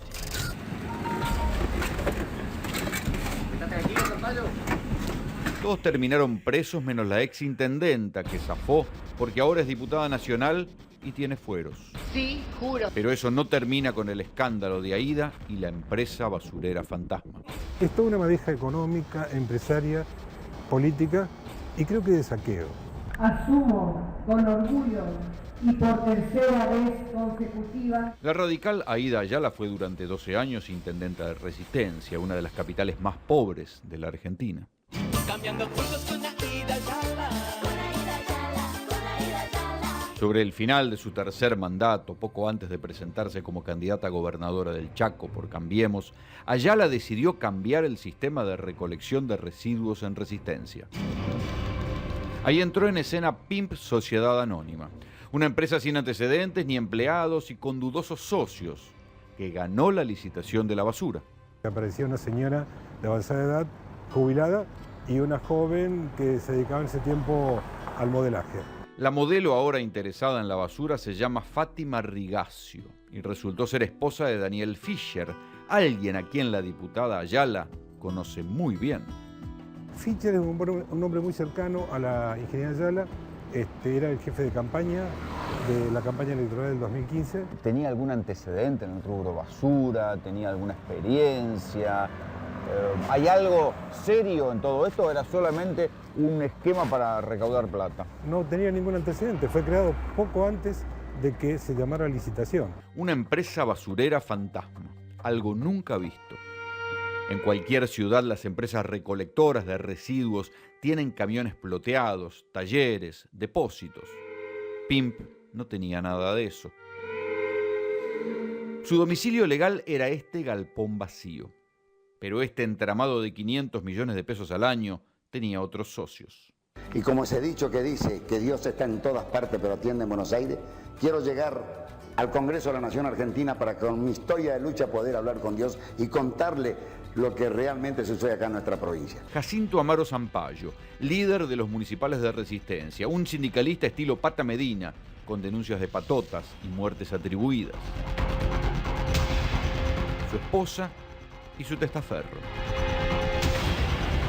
Todo el núcleo cercano a la intendenta creó esta empresa para PIM. La famosa PIM, empresa PIM, para servicio de recolección de residuos, ¿no? Lo más extraño es que se cierra el periodo de licitación, o sea, 5 o 6 días después de que PIM obtiene su personería jurídica. La cadena de responsabilidades investigadas por la Justicia Federal fue subiendo hasta que llegó a quien fuera la candidata a gobernadora de Cambiemos, la actual diputada Aída Ayala. Yo no tengo problema, renunciaría a la banca, renunciaría a los fueros. Pese a lo que había prometido, Ayala sí se amparó en sus fueros. Así evitó ir presa y logró que en Cámara la justicia le levantara el pedido de captura. Pero su procesamiento por la empresa basurera fantasma y el escándalo siguen firmes.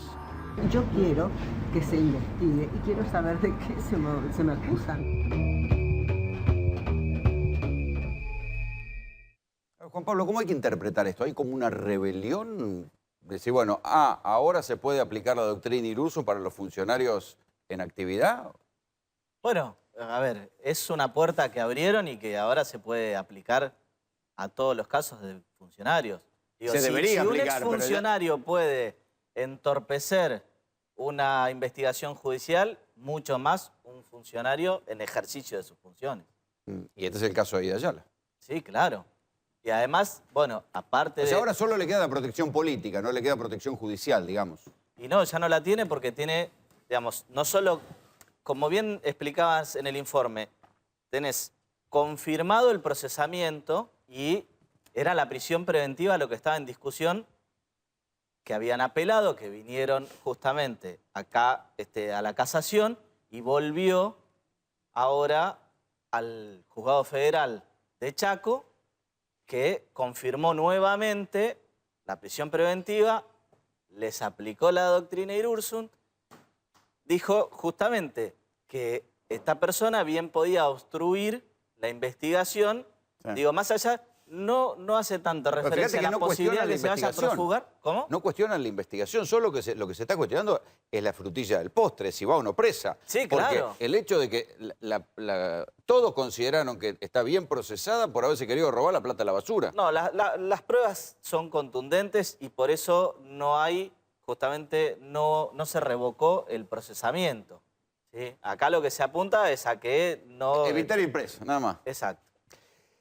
Muchas veces yo les hablé de lo que está pasando en los puertos en la Argentina, sobre todo en los puertos del Paraná.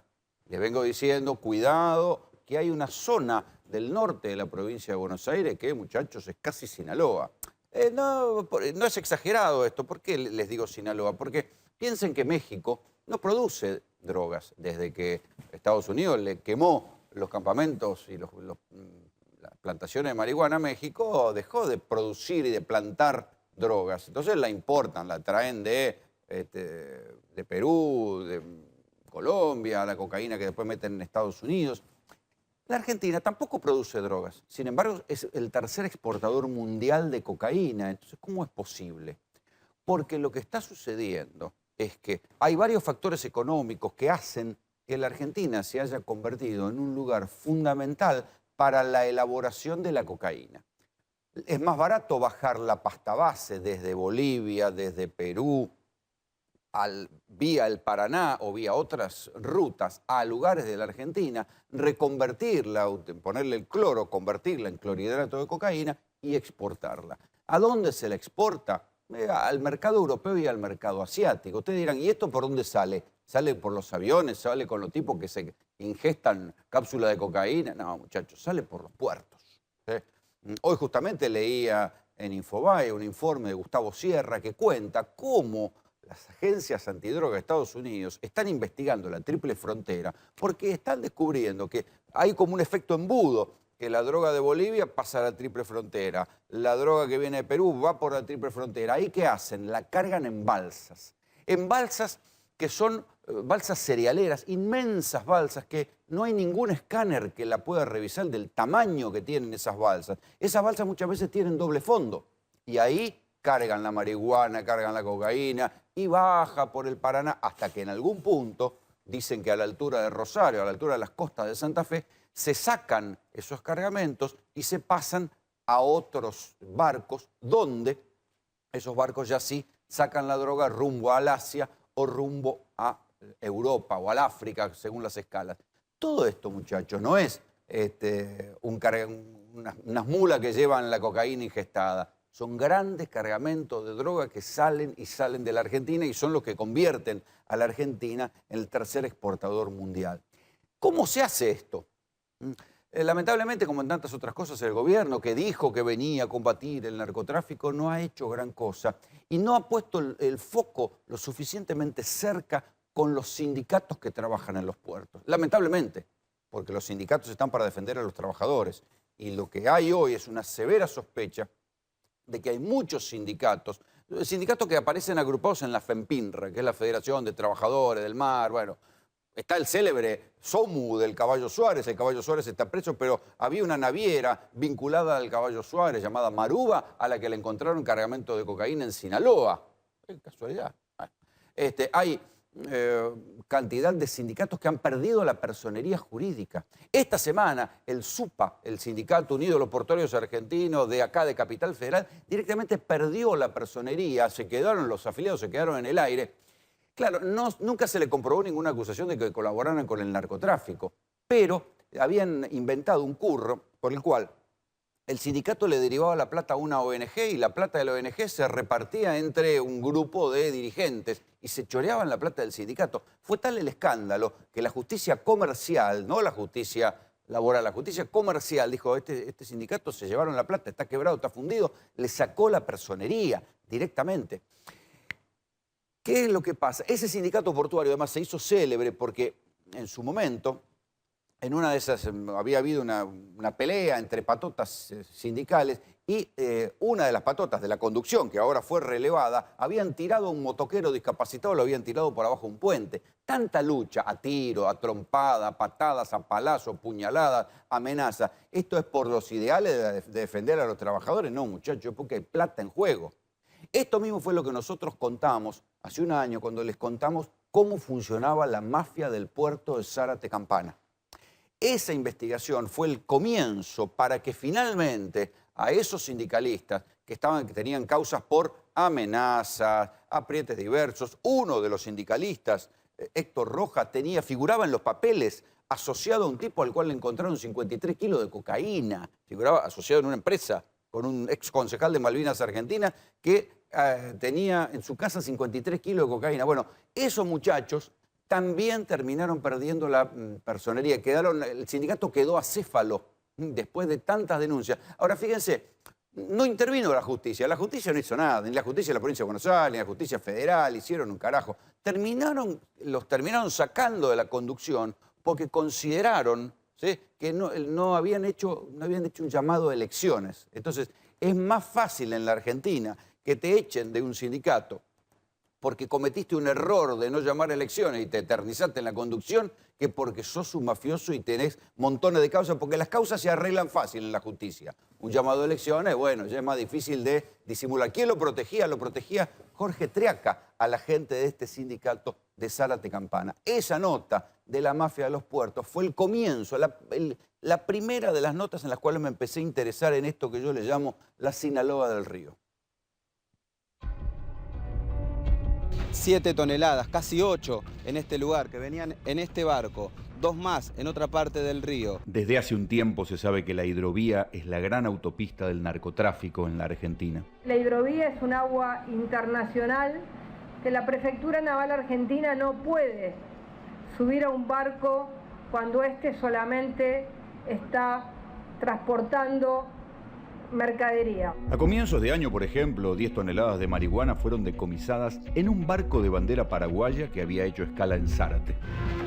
El modus operandi era bajar desde el barco, bajaba la velocidad en determinado punto de encuentro con esta banda que estaba apoyada por embarcaciones menores. En Zárate están ubicadas buena parte de las terminales portuarias más importantes de la Argentina.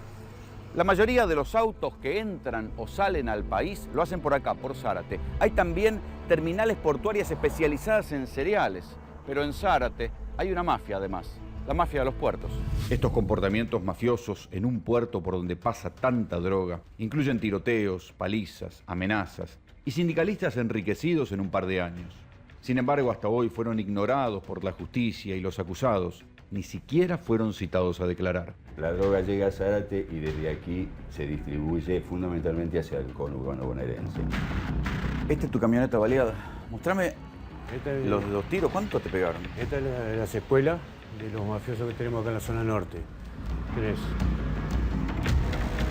Son tan estúpidos que están a nombre de ellos. ¿Tienen las empresas a nombre de ellos? El sindicato siempre fue usado para los negocios turbios de ellos. ¿Cuáles son esos negocios turbios? Narcotráfico, piratería. Se trata de un hombre que extorsionaba a las empresas y no las dejaba operar en los puertos argentinos. Los barcos y los puertos están llenos de manejos mafiosos y para muestra basta un caballo. Omar Caballo Soares, quedó detenido hoy. Está acusado por un procesamiento de liderar una asociación ilícita que tenía como objetivo extorsionar a las empresas extranjeras navieras. Por eso es extraño que nadie le haya dado importancia a lo que sucede en el sindicato portuario de Zárate. Esta es tu camioneta baleada. Mostrame los tiros. ¿Cuánto te pegaron? Esta es la secuela de los mafiosos que tenemos acá en la zona norte. 3, 1, 2, 3, 4. Mirá este. 5. Esta entró por acá y pegó acá. Y pegó en el asiento del... ¿A qué hora fue esto? 12 menos cuarto de la noche. Estos son los 5 tiros que te pegaron en la camioneta que estaba acá estacionada. Sí. Y otros tiros siguieron para tu casa. En la pared tenemos... Mostrámelos, a ver. Acá en la pared tenemos 1, 2. ¿Y se recuperaron las cápsulas? Todas. Vino científica y recuperó cada uno. O sea que se podría saber qué arma lo disparó. Sí, según la científica, 9 mm 38. Ahí. Y allá en el borde de la ventana que pega acá en el marco. Cristian Casas fue secretario gremial del Sindicato de los Portuarios de Zárate. Luego de una pelea con el secretario general del gremio, Héctor Rojas, su casa fue baleada. Pero estábamos levantados con mi señora y el nene más chiquito que recién nos habíamos acostado, pusimos el pie en la pieza y se escucharon la balacera. Impresionante. O sea que si entraba un tiro le podría haber pegado a cualquiera de ustedes. A cualquiera, a mis hijos, a mi señora, a mí mismo. ¿Tenías puesta esa media sombra? Sí, señor, tenía esa media sombra. O sea que ellos disparaban a ciegas. A ciega. La ciega, porque Menos mal. De noche no se ve para adentro. Menos mal. Porque si no, si hubiesen tenido claridad, apuntan más a la puerta. Pero lo que podría ser una más de tantas internas sindicales, según Casas, esconde otra cosa. El sindicato siempre fue usado para los negocios turbios de ellos. ¿Cuáles son esos negocios turbios? Narcotráfico, piratería, extorsión. ¿Narcotráfico por qué? ¿Cómo es? Cocaína. ¿Cómo intervienen ellos? Ellos, no sé si vos te acordás un caso que hubo con Marcelo Duarte, que agarraron en Cardales hace un par de años con 53 kilos de cocaína. Él era socio de Marcelo Duarte. ¿Y era socio del secretario general de ¿Socio Chupa, en qué? Para el tráfico de cocaína. Eso. La sociedad. Duarte la traía y Rojas se encargaba de subirlo a los barcos. Ah, vos decís que ellos suben droga a los barcos. Sí, hace años que lo vienen haciendo. La Prefectura Naval Argentina detuvo a Marcelo Duarte. Él vive en el barrio El Jagüel del Monte, ubicado en la zona de Cardales. La historia de Marcelo Duarte es una de las más extrañas sucedidas durante el kirchnerismo. Duarte era mozo de la Casa de Gobierno y pegó buena onda con Néstor Kirchner, tanto que Kirchner se lo recomendó al intendente de Malvinas, Jesús Cariglino, para que fuera candidato a concejal, primer candidato a concejal en una de sus listas. Terminado su mandato, Duarte fue descubierto en su casa con 53 kilos de cocaína. La prefectura y la policía bonaerense encontraron 53 kilos y medio de cocaína en la casa. Casas es un testigo molesto porque recuerda que Rojas y el narco Duarte fueron socios.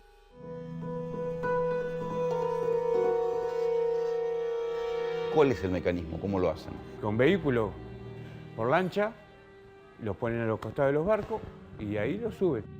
Está metida al costadito del barquito. Mientras está operando, lo ponen del lado de agua, con la misma grúa de a bordo, lo enganchan, lo suben. ¿Y ese personal que sube el bulto es de portuarios? Hay portuarios, supervisores, gente de la misma tripulación del barco, porque no van en todos los barcos, van en barcos específicos. Pero más allá de las denuncias de narcotráfico que nadie investigó, Héctor Rojas, el líder de los portuarios de Zárate, aunque sindicalista, es también socio de una empresa llamada Trabajo Portuario. Él es el dueño de Trabajo Portuario. ¿Me explicás cómo es esto que un sindicalista es dueño de una empresa? A escondida. No sé cuál es usar la palabra, si es ignorante o... Impune. Impune, esa sería la palabra, impune. Hoy por hoy, y dicho por empresarios, nos han asegurado que el tema viene a nivel apriete, te corro de la terminal porque coloco mi empresa. Ya deja de ser interés de defensa de los trabajadores para hacer competencia desleal. Antonio Núñez es empresario portuario. tuvo la mala idea de ganarle una licitación a la empresa del sindicalista Rojas. Parece que esa situación le molestó, entonces me hizo un llamado para decirme que debía desestimar la licitación y bajarme. O sea, ¿él te llamó en persona? Sí, me llamó para telefónicamente. Para que te bajes. Exactamente. Automáticamente al otro día hizo un paro en la terminal. O sea, él utilizaba sus resortes sindicales para obtener un beneficio como empresario. Estaba de los dos lados del mostrador. Los resultados eran esos. Después de eso, por medio de mi socio, me manda a decir que me va a mandar un par de tiros. Así me quedo tranquilo. ¿Quién es Héctor Rojas? Casa en un country, varios vehículos y una empresa, caso puntual, Trabajo Portuario Sociedad Anónima, que, cuyo titular o uno de sus titulares es justamente Rojas. O sea, sindicalista y empresario. Y es juez y parte. Eso que ustedes ven allá se llama Zárate Port. Era una vieja terminal portuaria que se fundió. Uno de los muelles se hundió, murió un obrero, fue a la quiebra. Entró el sindicato, el SUPA Bajo Paraná, y en lugar de convertirlo en una empresa recuperada, fue una empresa depredada. Así está ahora, vacío, y todas las instalaciones que había ahí adentro fueron sacadas y vendidas. Lo que podría ser una fuente de trabajo terminó siendo eso, una ruina. Y tiene una casa country de $2 millones. ¿En dónde? En Cardales. Tiene un BMW, ahora supuestamente me he enterado que se compró un Vento blindado. Tiene 3, 4 coches más. La señora tiene un departamento en Roca 270, Campana. Va y viene en Estados Unidos. 7 de diciembre, qué casualidad, justo en la misma fecha, que el compañero me agarra un personaje, Rodrigo Castaño, que es del gremio, me golpeó en la estación de servicio donde yo estaba cargando combustible, me golpeó, me insultó, me pegó. Me dijo que me iba a pegar un tiro y que la próxima vez que encontrara me iba a matar. Miró la cámara y dijo, ahí tenés la cámara, si querés pedila. Esa impunidad tiene. Amenaza siempre hubo, porque uno sabe muchas cosas, entonces a uno siempre los calla. A mí me han pegado, me han callado, me han corrido. Yo voy a hacer 1000 denuncias si es necesario y voy a ir donde sea, porque esto se tiene que acabar. Porque no es una denuncia menor, ¿no? O no se dan cuenta de lo que yo estoy denunciando. Estoy denunciando lo que es narcotráfico.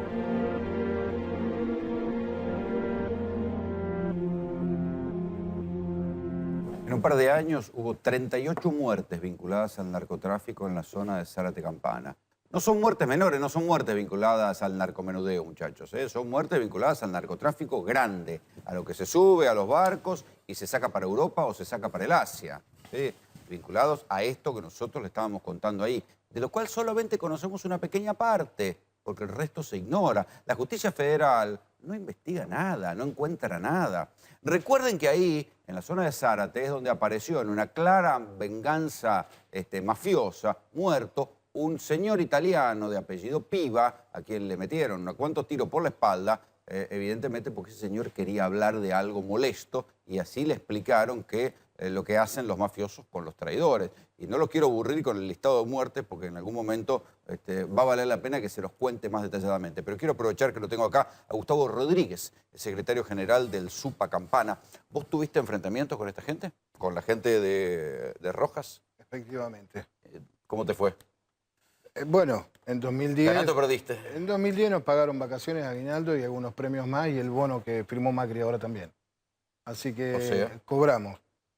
Cobramos. ¿Cobraron cómo? Cobramos con zona liberada, cobramos con la impunidad, o mejor dicho, sí, bien digo, la impunidad establecida en el sector político con esta gente, porque policía de la provincia de Buenos Aires, que estaba presente en ese momento, cuando venía, nosotros le decimos los lumpenes, cuando se acercaron, prendieron FM Master y se fueron.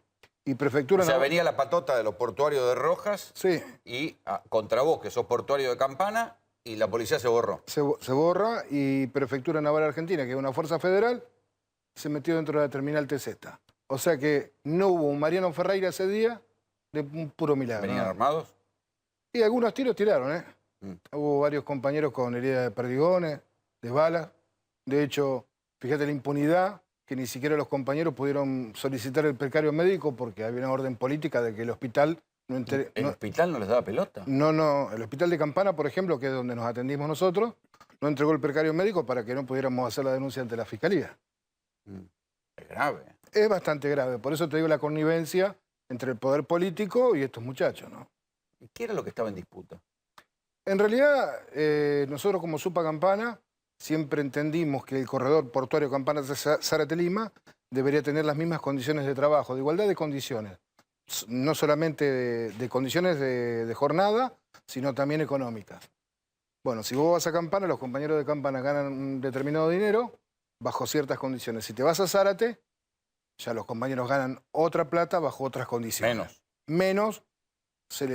Mirá, seguramente... Pero eso está en la lógica de la pelea sindical, digamos, ¿no? Decir, bueno, vos estás defendiendo para que ganen más, querés que las empresas paguen más...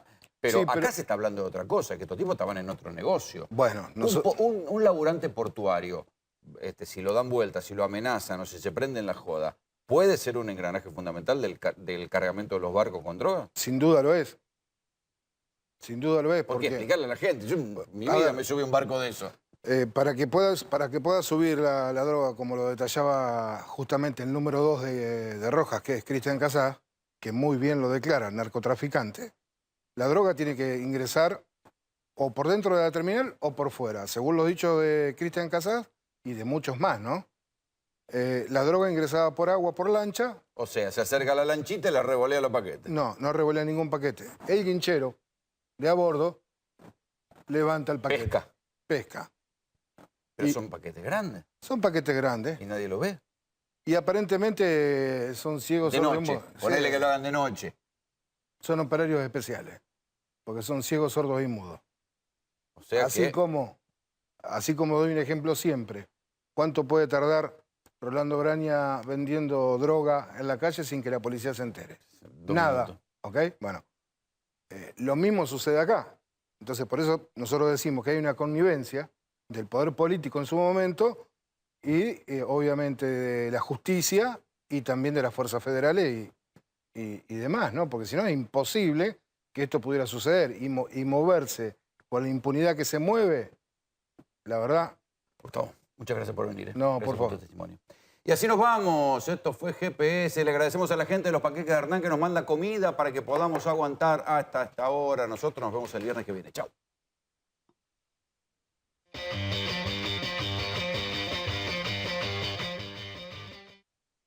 Catedral. Fácil de usar, confiable y con un diseño centrado en el usuario. Catedral Software, soluciones integrales para empresas y estudios contables. En Tigre nos hicimos cargo de la seguridad antes que nadie y hoy nos superamos una vez más. Alerta Tigre Global es un núcleo inteligente de acción operativa que agiliza la velocidad de respuesta y mejora el nivel de solución frente a cualquier emergencia. El futuro está en todos. Tigre, municipio.